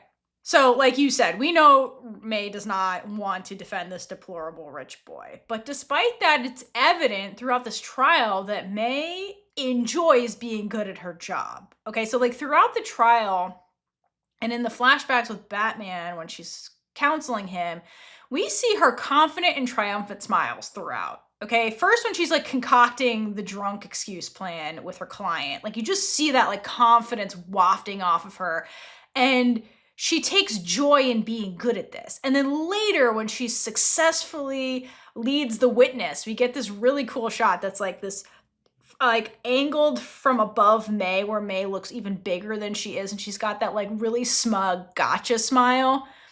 So you can see that like she does enjoy this. Like despite helping this despicable being a successful lawyer and outmaneuvering people is something she loves doing, and she's good at it, and she takes pride and joy in her job. It seems like in the moment she can separate what she's doing from like her goal. So like she knows that the goal is to reduce the charges. She knows how to get there. She's not even thinking about like with that she's I'm sorry, the words. She's not even thinking about like she's doing something that she would not normally do. No. That she doesn't want to do. Her job is win the case. And she's like, I'm winning. That's it. There's no thought outside, I'm going to win, right? Because that's what a lawyer does. My job is to win the case, right? I don't care. She's like, most slick, slimy attorneys are like, I don't care what happens after that. My job is to win. And so, like you know, kind of like we said earlier, like, this is a sacrifice of May's morality. So, like, it's really evident by like the end of the sequence. So you saw her taking pride in being a good lawyer and winning because that was her job, right? And she's very good at it. Hence the other attorney being like, you're very good at being a lawyer, but like what you're doing is bad. And she's like, I'm aware. So then the end of this whole sequence of May alone in the courtroom, I find is really heartbreaking. Because to your point, you were describing the scenes where like we're getting the view from where the judges sit, basically, where you're seeing May sitting in the audience, you know, where the audience sits, basically. And then we transition to the opposite angle where it's behind May looking towards the courtroom, where you can see like where the witness stand and like the judges. And May is sitting there in this abandoned, dark courtroom, making peace with the fact that she's sacrificing her spotless career and her reputation as an attorney for her father, okay? And I think this shot at the end, where we're seeing her from the back, is, you know, that's what that really represents, like her kind of giving this up. And like, she's basically sitting in the dark before the seats of the judges. And in a way, it's like a setup for like bad karma in a way, because May is like kind of like almost in this moment accepting whatever outcome awaits her at the end of all of this, because she's doing this bad thing that's ultimately going to end in a, you know, bad karma from the bad action. But it's almost like she's sitting in here and she knows that, right? She's admitted, I'm aware of what I'm doing. So I wonder if she's like sitting there accepting whatever outcome's going to happen for her as her karma, because she's doing this for the person that she loves, right? And to her, that's worth it. So what I found really interesting from all of this is like this flashback was really illuminating as to who May was before her accident. Because we've seen her as a child, but like this was May the adult, May the confident, successful lawyer. And it's really sad that in the present, we don't see this side of May very often. We don't see her being super confident, super joyous in what she's doing, except when she's with I. That's when we see her being like playful and like happy and stuff with her like cool move with V. That was probably the closest thing to like May the lawyer, like coming back out again. And you can just see how much she enjoys being a successful lawyer. Like, she really loves it. So it's so sad that she had to sacrifice this thing that she loves and is good at for the person she loves because her father was threatening that person. And that person wasn't even who she thought it was. But yeah, it's a shame that her father is just so good at ruining everything. Everything in her life. Everything. And speaking of her father, we go to when she gives her father money for her freedom. And the first shot we get before we see who's talking or where we're at is May's cell phone, which has got and her in the back as the background of the phone. And then there's a check. And I have to say, because this is the check her dad, like, is trying to pay her off for, like, the case. And, like, he signed it. And I have to point out how fucking stupid his signature is. Okay, it's so dumb. It's just, like, the letter M, a T, and an M. It's, like, literally anybody could forge this. This is the worst signature I've ever seen that's not, like, an X. You know what I mean? This signature is fucking dumb, and I have to point that out because I really hate her dad. Same. And I love that, like, that's the thing that you chose to point out right now. It's so shitty. Look at it. I mean, you're not wrong. I know. It's so dumb. He's so unoriginal. He's just dumb. He's like a cookie cutter villain. Oh my gosh. Anyway, her father says that he will have his people stop following and turn a blind eye to her being a lesbian. People following So, like, he was literally threatening That's yes. how bad it was. So, like, I understand why May was like, fuck my reputation. He's gonna, like, kill or worse. Yeah, like, she really had no choice. No, like, this was not actually her. No, this was not really a choice. It was just like she's back into a corner again by her dad. So fucked up. But I have to say, okay, there is something good in this scene, which is Film's hair. Like, oh my god, hydrate for Film's hair in this scene. It's so good. The layers. Oh my god, and her wardrobe, this suit she's got on, like, her power suit. Lawyer May, I wish you were in more scenes because, ma'am, if this is what you're bringing to girl roles, like, we won't survive. I would have loved to see her be a lawyer more, especially a lawyer during being, like, while she's blind, and, like, see her navigate that, especially not being able to read people. I would have loved to see how that. As long as she shows up in these power suits, I'm here for whatever. It doesn't have to make any sense. Doesn't have to make sense. Just Lawyer May. Good job, Film. I wish I could see you in this scene. She might not survive. And someone else who's barely surviving, hanging on a thread, is May's mom. Yes. Because May's mom has to deal with the father 24/7. And May's mom really does want to be her mom. And, like, she tries to show affection by telling May to eat up and that she has dessert. But before she can even, like, continue her sentence, she's interrupted by Narcissism. Yeah. Who has the audacity to backhandedly continue to give in to May. I don't know what that means.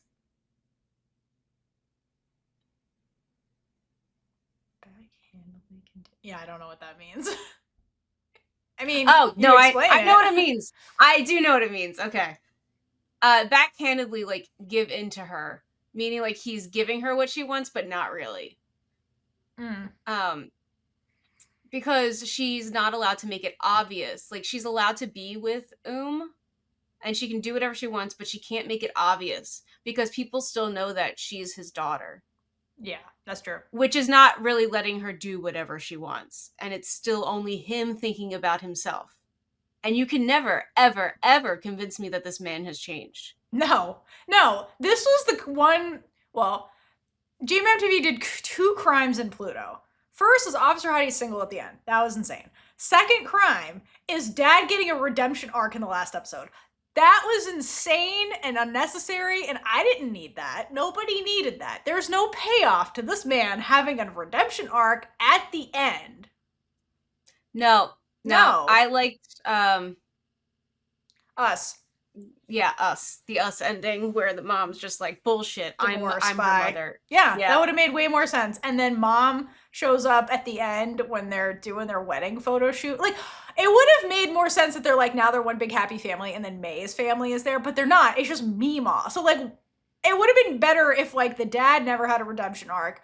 May and her mother make up, and then May's mom and Mima and are there at the wedding. Like, that would have been made more sense. But, like, this man getting a rushed redemption arc was ridiculous and one of the It crimes. wasn't even an arc. It was literally No. like, oh, I'm good now. Bye. Right, it was an off-screen arc we never see, and there's no payoff to it. I mean, like, you could remove it from the story and the story would be the same. Like, it doesn't add anything at all to the story to have him suddenly have a redemption arc. Like, it doesn't do anything. There's no payoff. Like, again, if you had the big wedding at the end where all the families are there and happy, like, there's a payoff. There's no payoff to this. It's just like they get an orchid.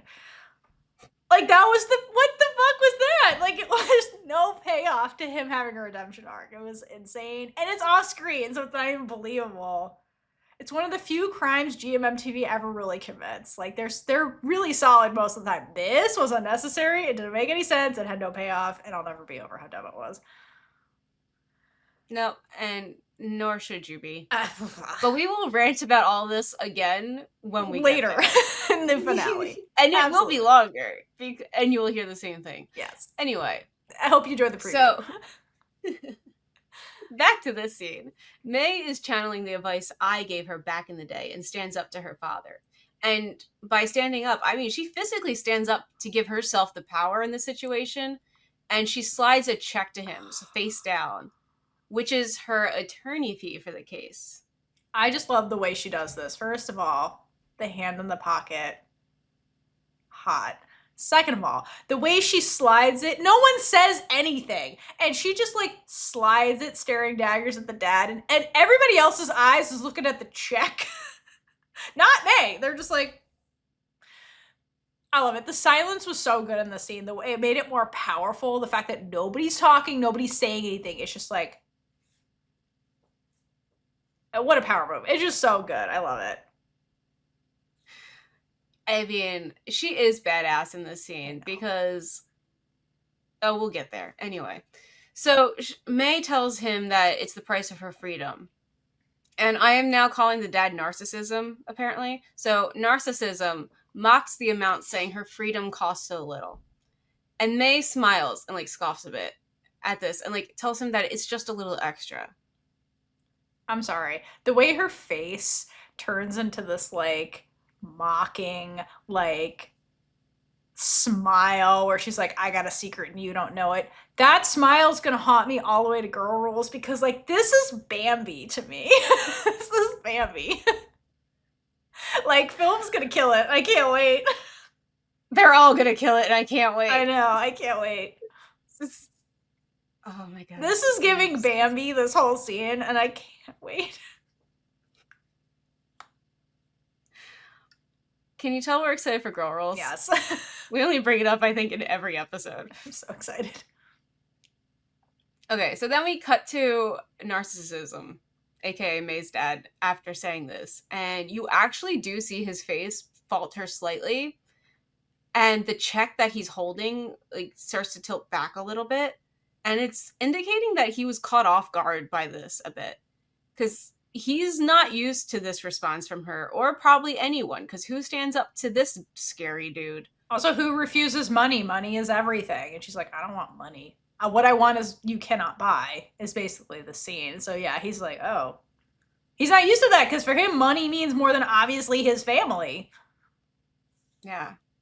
But I love that we do see, like, it's just very slight, but you do see him falter. And May tells him that she's already paid for her freedom with the pride that she has in her profession, and tells him that he's completely destroyed her. Now, I wish we didn't tell him that. I mean, he did, but, like, that is giving him more power. But it is the truth. And now it isn't about him and his feelings, so he has a sour face and is starting to get pissed off because now it's about her feelings. And that's not good, because narcissism. And she then asked him if the price is enough for her to finally have true freedom.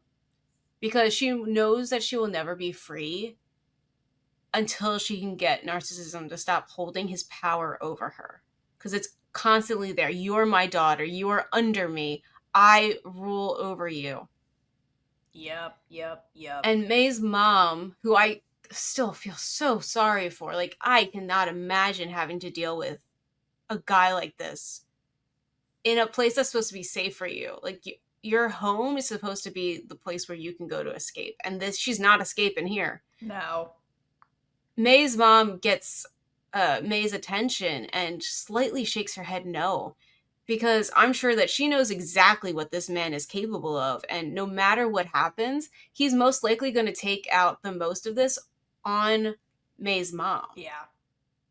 So I think this might be a self-preservation thing for herself, in addition to trying to avoid conflict between the two, because you don't want your family members who you love. Well, I don't know if she loves the dad. I hope she does. I mean, there's probably conflicting feelings for her, but I just scared of like what he could do to her. Yeah, I do. Okay, so this scene, this scene, but like a lot of the scenes make me really wonder about May's mom and what her life has been like married to him. Because her reaction to May here is really interesting. Because what is May doing? May is trying to unshackle herself from his control, right? And as we see over and over again, mom is very much shackled under this control and she submits to it constantly, whereas May doesn't, okay, until she's like literally beaten down and backed into a corner and has no other choice. But May tries to resist, right? So I do wonder if like mom ever tried to escape in a similar way that May was doing right now, but was like, quote, beat down for it, either physically or emotionally, by this narcissist she's married to. Or was she so conditioned by tradition and culture to be, quote, like the good, subservient wife that she internalized this abuse? And now that she's got this daughter who's looking to rebel, like, the thing that she was always afraid to do, like, is she like scared on May's behalf because she was always scared to do it, and that's why she responds the way she does to May in this scene, where it's like fear more than anything? So I do wonder. We don't get really a lot of them, and a good reason, it's fine. But I just like wonder about her mother and like what actually is the situation, because like it gets weird at the end where they're like, suddenly your dad's all better, and so like was the way GMMTV wrote it, it was like, it almost like the dad wasn't always like this and then became like this. And so like I just wonder like what the hell their marriage really was like. Because then at the end it's like everything's fine and he's loving again. So like indicating that like he wasn't always like this, but like it doesn't make sense to me. It seems like he's always power hungry, obsessed about status, and that would always be there. It wouldn't be like new. I think this family dynamic was an afterthought. I do too. It doesn't read as consistent, to be quite honest. The way like in Blank, like the families are very consistent, you know, the way they were written. Mm-hmm. But like the story is more like entwined with all the family drama, whereas here it's not. Like, yes, you don't really know what's going on. Right. It's more about like I and May. And in the novel is written purely from I's point of view. So like I think GMMTV was trying to do the family drama thing and like flesh out this family, but there's like not a lot to go on. So, and then they're like, well, we have to make it happy. And then like, it just like read as weird sometimes.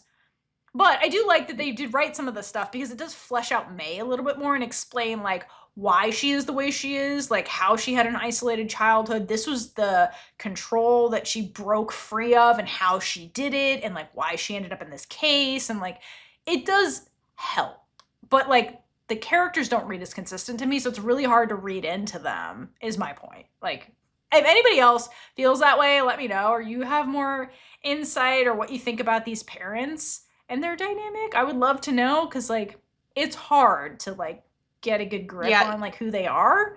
It's just really hard. You can only assume things. There's nothing to go on. Yeah. So May's mom trying to get her to like not have conflict here, but May has made up her mind to stand her ground. And good for her, because I'm glad that she's in a place where she feels confident to do this. Mm-hmm. And she tells him that she has paid him with all her heart, and now she just wants to love someone, and she hopes that he can give her that. But of course, narcissism barely listened to that, probably, and was only thinking about how he thinks he is being wronged. So he's just shaking his head as she walks away. So she gets the last word here. She does. And then May's mom tries to get up to go after her, because again, she wants to be with her daughter.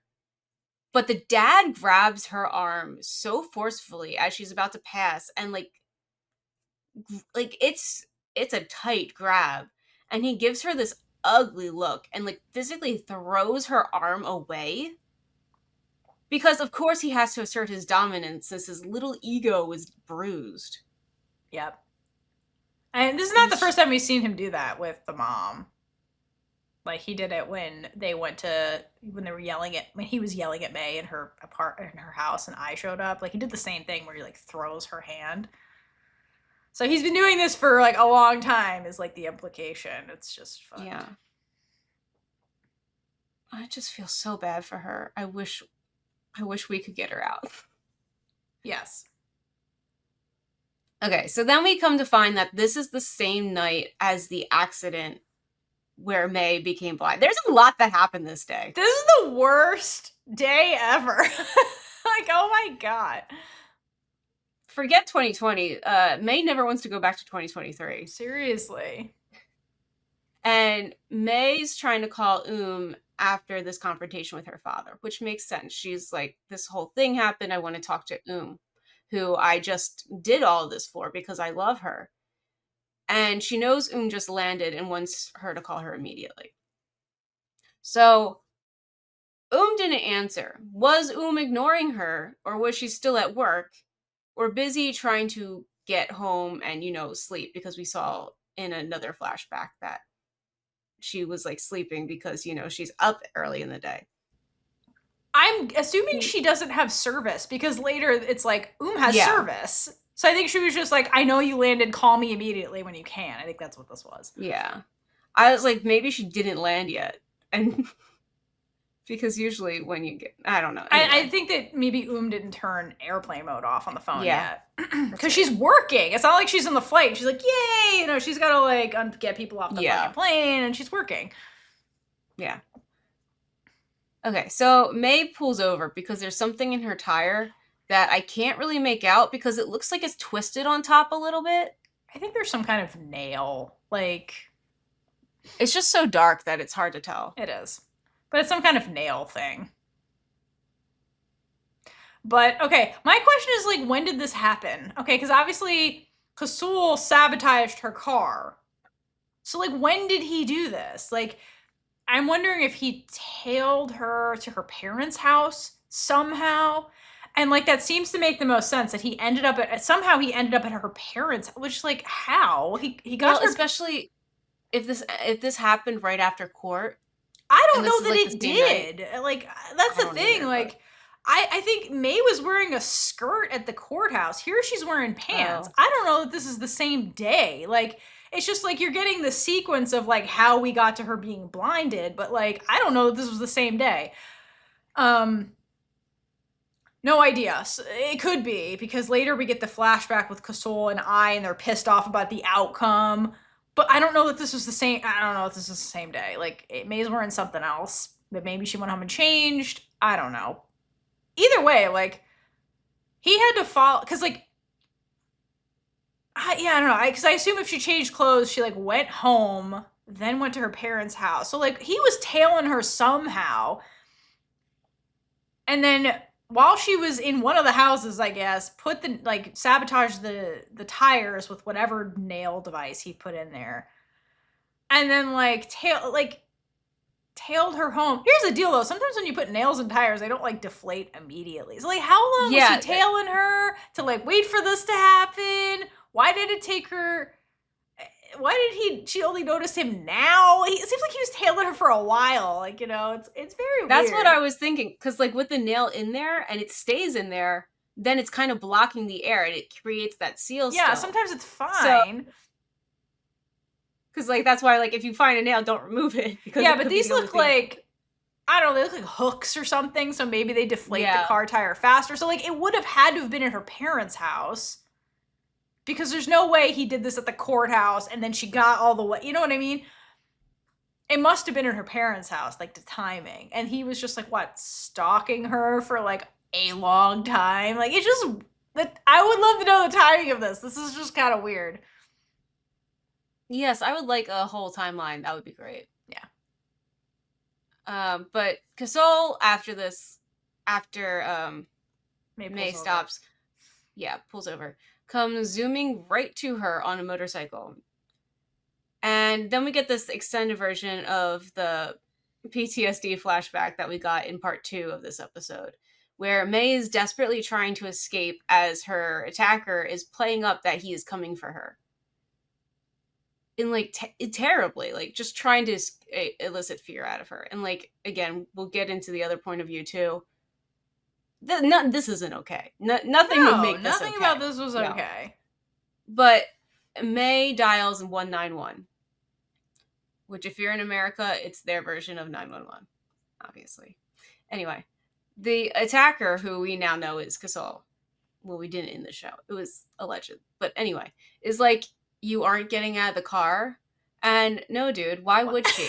Because you're literally aiming a baseball bat at her, and that's not what someone does when you get attacked. Like, he didn't even say get out of the car before this. Like, why would she get out of the car? That's insane. And I guess he remembers that he never actually asked her to get out of the car. So he then screams, get out of the car. And I'm amazed that she can hear this through the window. Because, like, I'm pretty sure, like, the windows aren't open. Like, I understand you can hear some things, but it's usually, like, muffled. And he's got his helmet on, too. So he must really be yelling very loudly. Yeah, how loud? And, like, aren't there people? I don't remember, like, the scene, but aren't there houses nearby? Like, yeah, there are. They're, like, on a side street behind some houses. Where are these people? Inside, I guess. They don't hear it, or they're just like, I guess it's just noise. I don't know. I assume somebody hears something and calls 911 or 191 because she blacks out at the end of this. And he leaves. Yeah, he flees the scene. So, like, somebody had to notice this commotion and, like, get her to a hospital.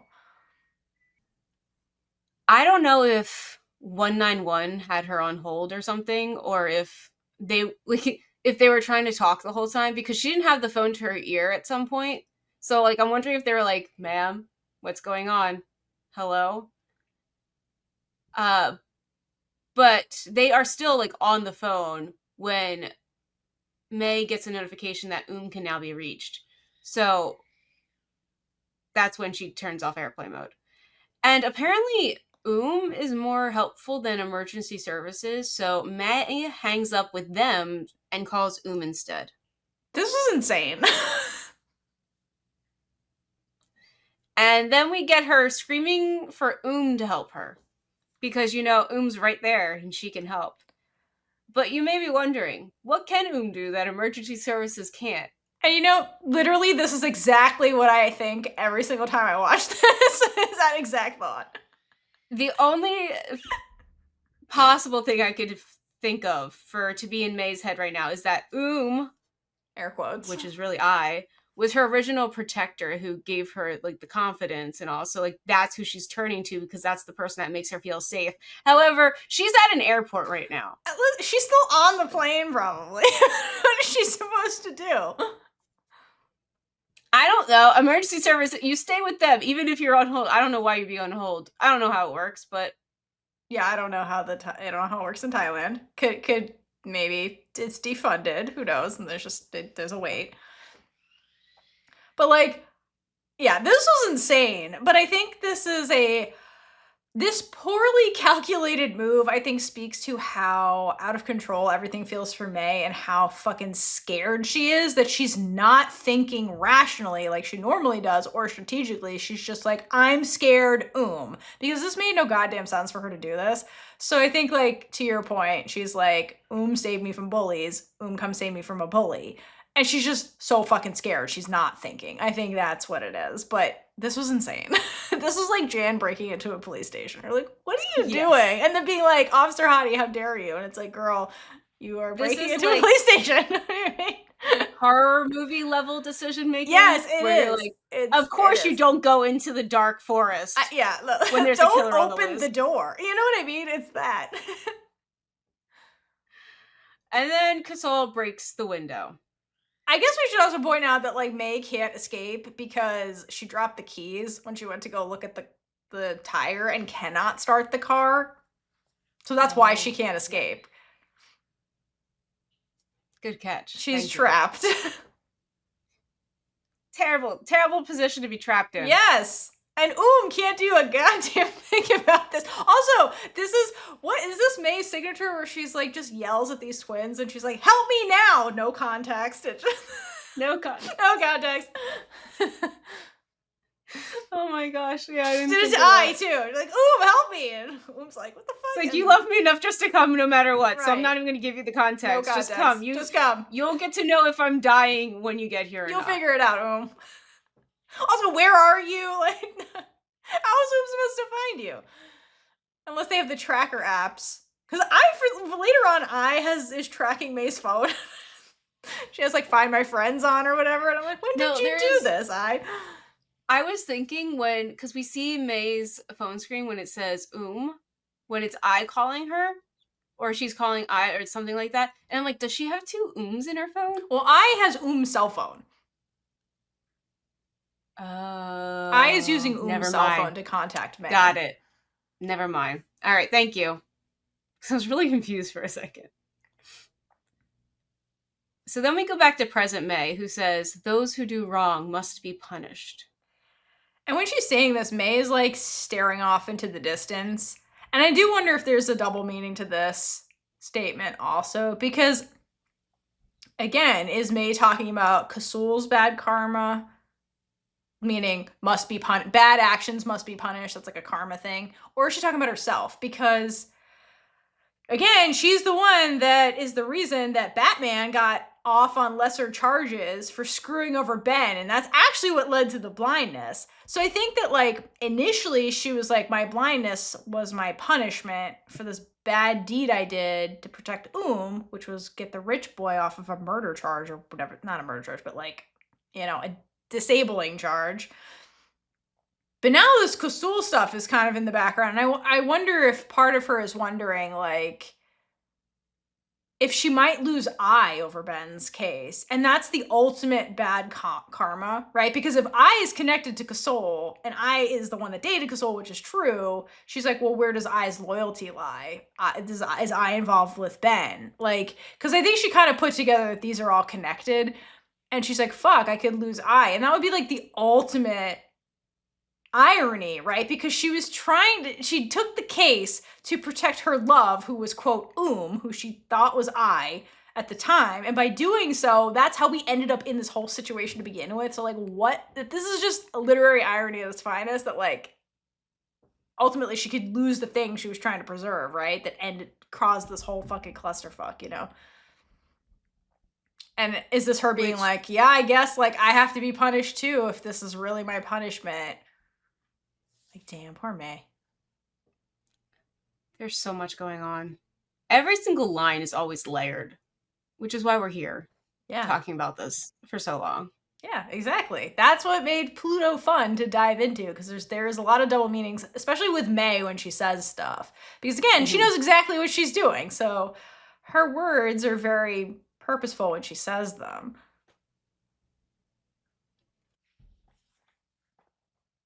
So we then head over to I, who picks up her journal to write, and she thinks for a moment before writing. And she's very cutely thinking before she writes. So fucking cute. I just love her. And she writes, I just understood this feeling from the little prince. If you come at 4 in the afternoon, I'll start being happy by 3. When you told me you liked reading novels, I suddenly wanted to write one. And it's just like this anticipation of knowing the novel will make May happy, will make I happy in return. And it's just so cute. That's just, first of all, yes, that feeling. I so relatable because it's just that anticipation, and you see it earlier in the episode too, where I is just like so excited to see May. And it's just so cute. They're so cute. I I'm just love looking at it I's all. happiness. It's really, really, really cute. So first of all, the Little Prince comparison is just proof that I has it so bad. Like so bad for May. Because like you said, this is the anticipation of like, I'm going to see you. I'm already happy because I know I get to see you. Right? And your point about the novel, like that's the ultimate motivator to be like, May's going to love this. So like it's the ultimate motivator to keep going even when this gets challenging. And I love that she's, again, look at her headspace. Little Prince, what's Little Prince? A novel. So she's already like back in her headspace of like making novel comparisons to May and to explain her feelings for May, which is really fucking cute and says a lot about her, like her passions are coming alive again because of May. And since we now know from Pang that I used to like writing in her journal as a kid, do you think she's been journaling since the incident with Mima? Because that seemed to be like the death of I, the writer, for the time being. Like when she burned the story and was like, fuck this shit. Or like, did she start journaling again when she met May? Because this particular journal she's writing in, she's like starting at the beginning. So I just Mm-hmm. wonder, did I continue journaling? Or is like, again, is this like her revival of journaling, which she loved to do, did that come along with meeting May also? I think it could be both, like either one, Yeah, just because what do you think? Yeah. really that was her only way to escape. So I wonder if she did keep that. But like it would make sense that she didn't and she's just picking it up again. I'm of that thought only because like her escapism was reading, it was writing. Then Mima's But like, then she used the bike. it'd be useless. Then got on the bike journey with Ben and her friends, and then was like, my life became about my friends. So I feel like she started doing this again when she met May as a way to just like sort out her feelings. And then it evolved back into writing fiction and not just about herself. And so again, which like that's another way that like May gives her life again. It's reconnecting I with who she was before that really damning incident with Mima, because thanks to Pang, we do know that like I always loved doing this, and then like gave up what she loved basically because the world beat her down basically and told her she wasn't worthy of it. Poor I. Poor I. It always ends with poor I. Poor I. So the next day, I gets back from the shrine and is met with Mima with a customer. And it's important to note that we had definitely had to take the time to watch I take her motorcycle gear off again. Yes, And we then did. very gaily run her hands through her hair. It So was, gay. appreciate that shot. So gay. And again, I have to point out, I undressing was not in slow motion. It's only I putting the full gear on, not the undressing. Because we have to get to the gay However, hair thing. yeah, I would take that in slow motion any day. Back to Mima though. She is dealing with a customer saying something is cheaper online. But Mima tells him that it's important that what online is imported, but her product is made locally and he should support Thai businesses. She isn't wrong. You should shop local when possible, people. Also, we learned this in Whale Store as well. Just saying, they would, you know, Mima has a shop there too. Yeah. Anyway, Mima notices Ai's back and asks her if she's eaten. And I tells her that she's finished the food after the offering ceremony and that it may help with recovery. So Mima responds that she hopes I can do this every day because it helps her sister's recovery. And I love this exchange between the two of them because you just see the change in the way they communicate, and Yeah. I is no longer upset or jealous when Mima is focused on and her recovery, because I still smiling. It's not like, oh, she asked me how, like, if I was eating, like that's her showing me affection. But no, she's going back to now. So she really only cares about Like, no, it's like, oh, I know she cares about me. She cares about both of us. And I just love that she's actually smiling when Mima's talking about helping her sister. It's really cute. But I has big plans for the day, so she darts off. And I mean, the way I flies into the shop and she just has a smile on her face, and she's just like so happy and upbeat this morning. It must be 3:00, I guess. I guess. So with I gone, it leaves Mima with her customer, who is about to put his foot in his mouth, because he says that they should prepare for the worst since condition is severe. And this pisses Mima off, and she grabs her sponge that she was going to sell him back, and like she says she's not going to sell it to him because his mouth is too filthy to be cleaned. Like, damn, Mima. This is something I would say. And like you've said multiple times, they are the same. They are. But Mima's not going to have him putting this negative energy into the universe. Right. We don't need that. No. So the customer takes his money back and walks off, very confused, saying he was just stating the truth. But my question is, like, why is this guy mansplaining condition to Mima? Like, is he a doctor? A doctor that's arguing over the price of sponges?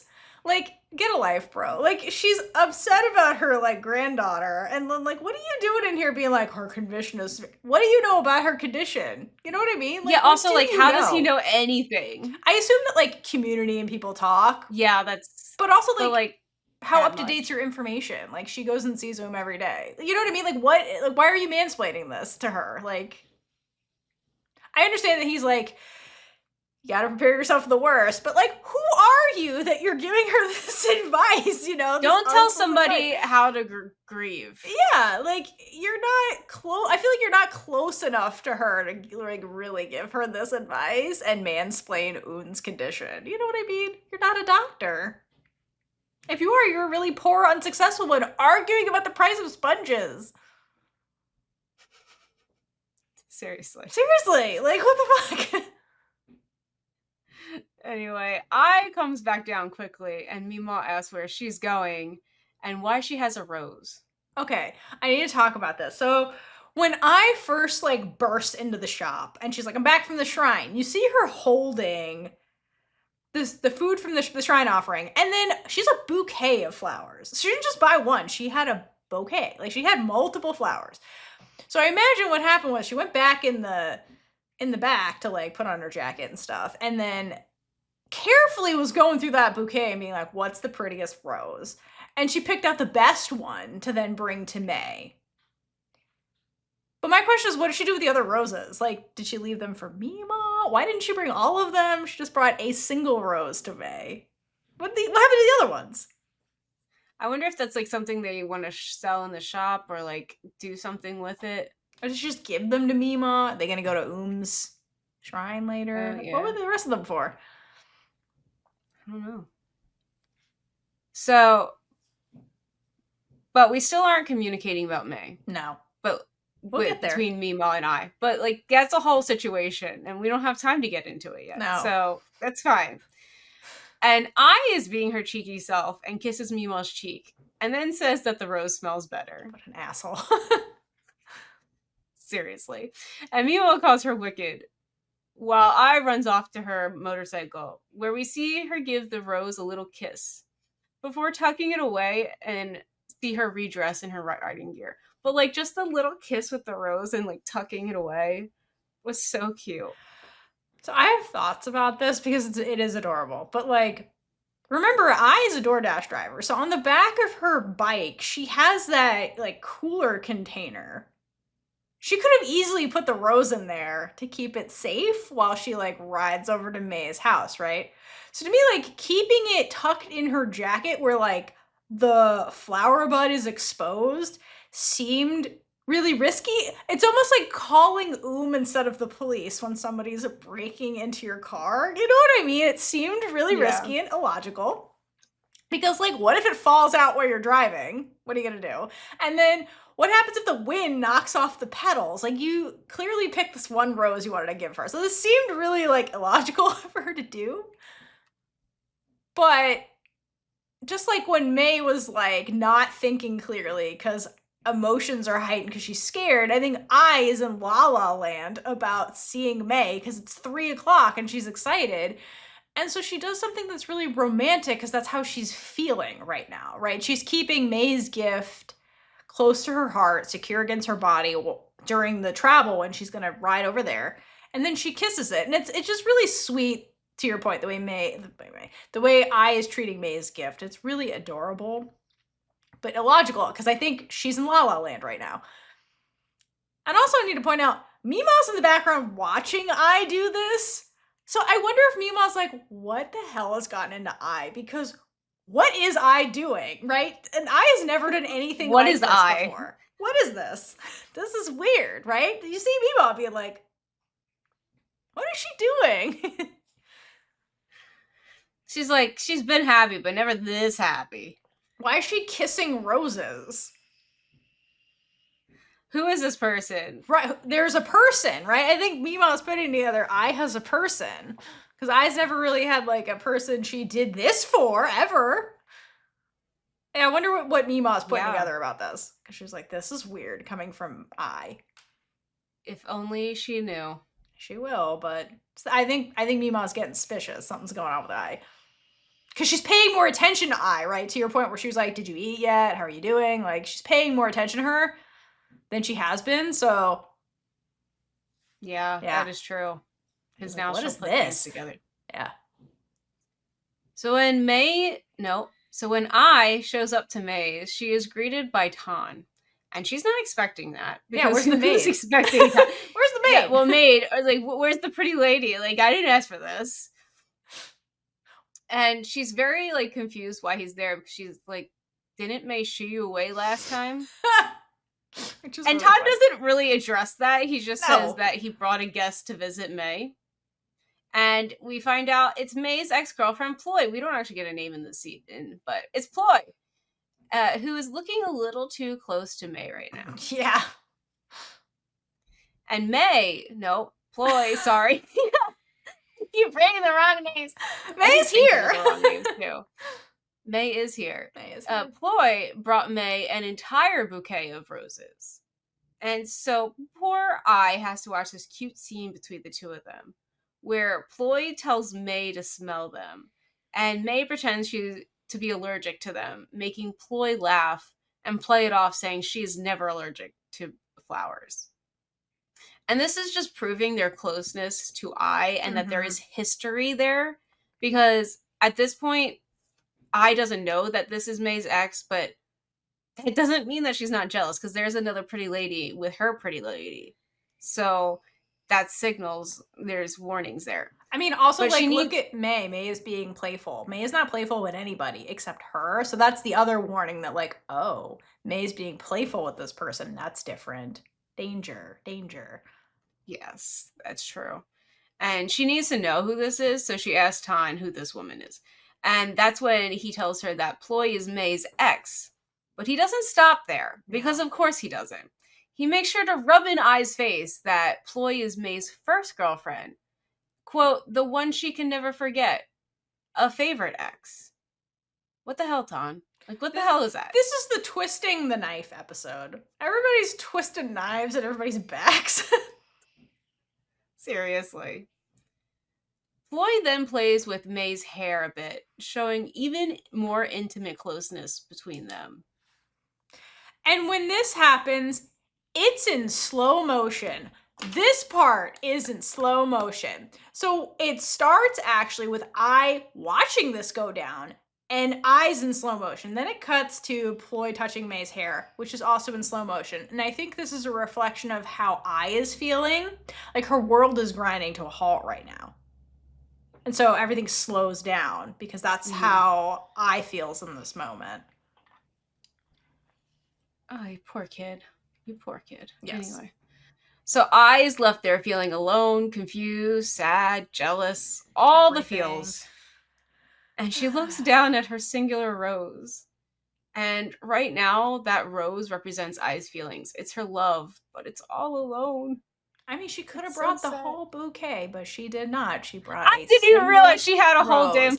She had a whole damn bouquet. She brought the one rose. But look at what Ploy brought. Like, she brought like $100, like, you know, American dollar, like bouquet. Like a real fancy as fuck. Like, it came like Yeah. wrapped in like, I don't know, fancy wrapping paper. There's more than just roses in there. Like, it was like a well done, arranged bouquet. Whereas when I comes in the shop, she has just roses wrapped in newspaper. Like, she obviously went to like a local vendor. It was like, give me roses.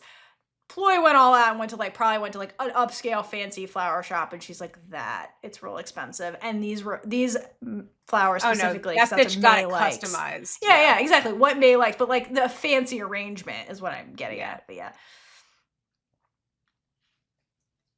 So, yeah, at this moment, Ai's definitely thinking about how she can even begin to compete with this person who already knows May so well and is able to bring a big ass bouquet of flowers to her, but is also able to elicit the same emotions from her that has.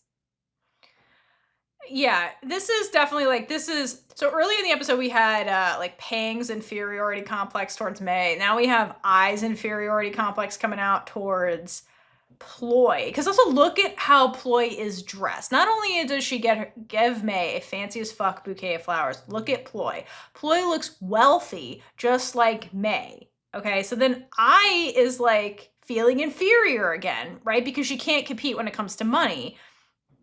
And that's like part of May's orbit. And so like it really sucks that Ai is back in this place feeling inferior, because she was finally getting over her inferiority complex towards And now here's this other person coming in who's close to May, who's making her feel inferior all over again. Like in these like 2 seconds that she's witnessing this. And it's like, and Tan's like, oh, it's her favorite ex also, by the way. It's like just rubbing more salt in the wound, you know? Like, I was like, fuck, I can't, how do I compete with their history? That's real. I'm still pretending to be And then like, she has money and she's on May's social level. Fuck, like I can't compete with that.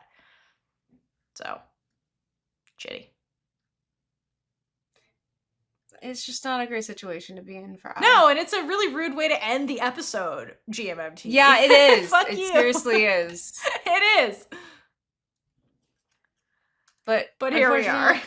That brings us to the end of episode 4. But to our section of Taylor Swift songs, and which relate to this episode, character, series. It's actually quite a few.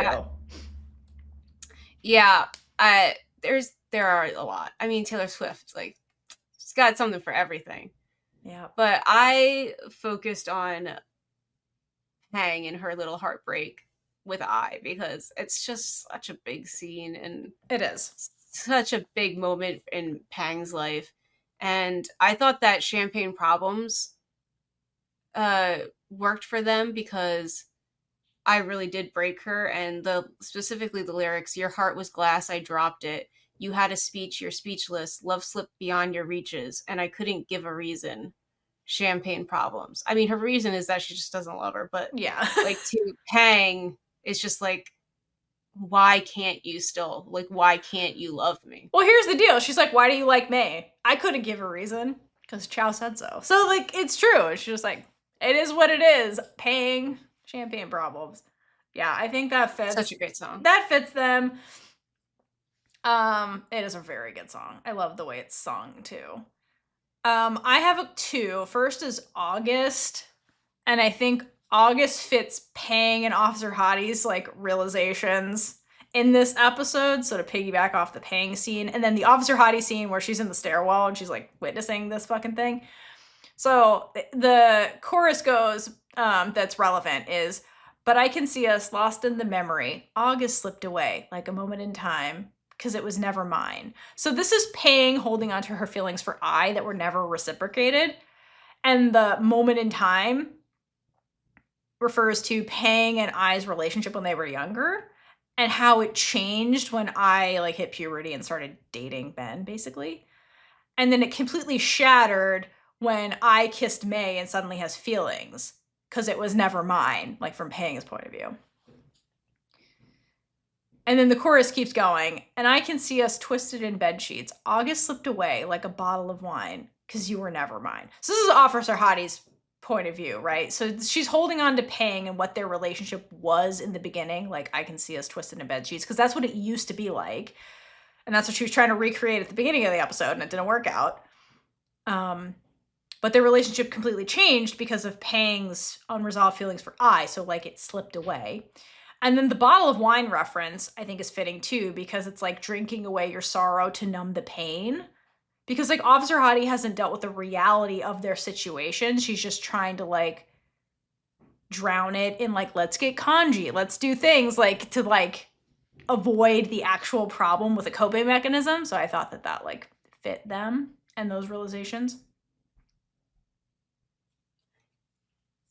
So yeah. Poor, Yeah. Also, poor Officer Hottie. Listen, she deserves better. Okay, and then the last one I have is about May, and that's You're on Your Own, Kid. So this is, I think it fits this episode when it comes to May's relationship with her father. In general, this is May, but really like the father stuff. So the chorus that's relevant is from sprinkler splashes to fireplace ashes. I gave my blood, sweat, and tears for this. I hosted parties and starved my body like I'd be saved by a perfect kiss. So this is May living under her father's tyranny as a child and as an adult. And where she like lost herself in stories to escape, but her encounter with quote changed her life forever. And like she gave everything to get out from under her father's thumb, like blood, sweat, and tears for this, for her freedom to just love this person that later she's reunited with and made her life worth living. And that's like the hope of that, like the perfect kiss that will save her from this like horrible existence that she has. And then it keeps going. The jokes weren't funny. I took the money. My friends from home don't know what to say. I looked around in a blood-soaked gown, and I saw something they can't take away. So this is May taking on the case to save from her father. And how she felt backed into a corner with no way out. But like, she learned something from the experience, right? So it keeps going. Because there were pages turned with the bridges burned. Everything you lose is a step you take.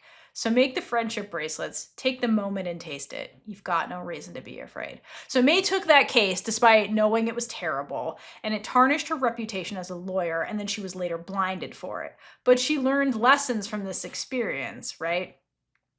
Everything you lose is a step you take. So she discovered a new perspective on life by walking the world through a blind person, and how she can then use her powers as an attorney to make the world a better place for disabled people. And she, at the end of the day, is still this badass, capable person she was before, because she's got no reason to be afraid. That's a great song for this. It's a great song in general, but yeah, Yes. that perfectly matched up. But also, I know it wasn't in this part, but like, you're on your own, kid. You always have been. That's literally her childhood. You're on your. It's her as an adult too. You're on your own, kid. Always have been. Yeah. Like that's just May. May is so isolated, even now. It's such a great song. Yeah, it's just very May, but I thought it really fit this like the case and the dad in the background stuff really nicely. All right. Big Gay Energy Award. What's the Big Gay Energy Award for you? Jan. Yeah, Jan, you know, she has a lot of big gay energy, honestly. She might have really the most in the show, honestly. The big gay audacity energy. Seriously, no, Jan has a lot of big gay energy. Yeah, Jan and Officer Hottie, I think, wins, hands down. I will give honorable mention to I and the Rose, because that was reckless and insane, the way she rode over there with the rose exposed, but that was really gay, so I'll give it to I. But Jan, for sure. Yes. But also that rose was really cute. It was cute. But had a lot of big gay energy because, girl, that was impractical. All right, so we've come to my section where I give you a word to use in a review or comment wherever you can. And today we're going to do something else. Like one of the other episodes, I gave you pang, but not the name, the word. Today I'm going to give you the word, name, Batman. But not Batman in this show. I'm going to give you DC's Batman. Figure it out. It's on you. What? You got to use Batman in here. Like, I don't know. Use Batman in a review or a comment. Let's see what you guys got. I got nothing else. Sorry. I cannot wait to see what you guys do with that. And I think after this episode, we have Somewhere Somehow coming out. Yes, okay, so next week after this episode, we will be taking a short break from Pluto. You will be getting Somewhere Somehow Volume 2, the book club, and then after that episode comes out the following week, we'll be back for episode 5 of Pluto. So stay tuned for all that goodness. And hey, that happens to coincide with when Somewhere Somehow the series is coming out, which is real soon. Woo woo! All right, well, thank you everybody. Hope you enjoyed this, and until next time, hydrate for less, be Jesus. And gay it up all over the place. Bye. Bye. And with that, we've been Big Gay Energy. If you like this episode, check out all our other episodes right here on YouTube. Please like, leave a comment below, and subscribe for more amazing super gay content.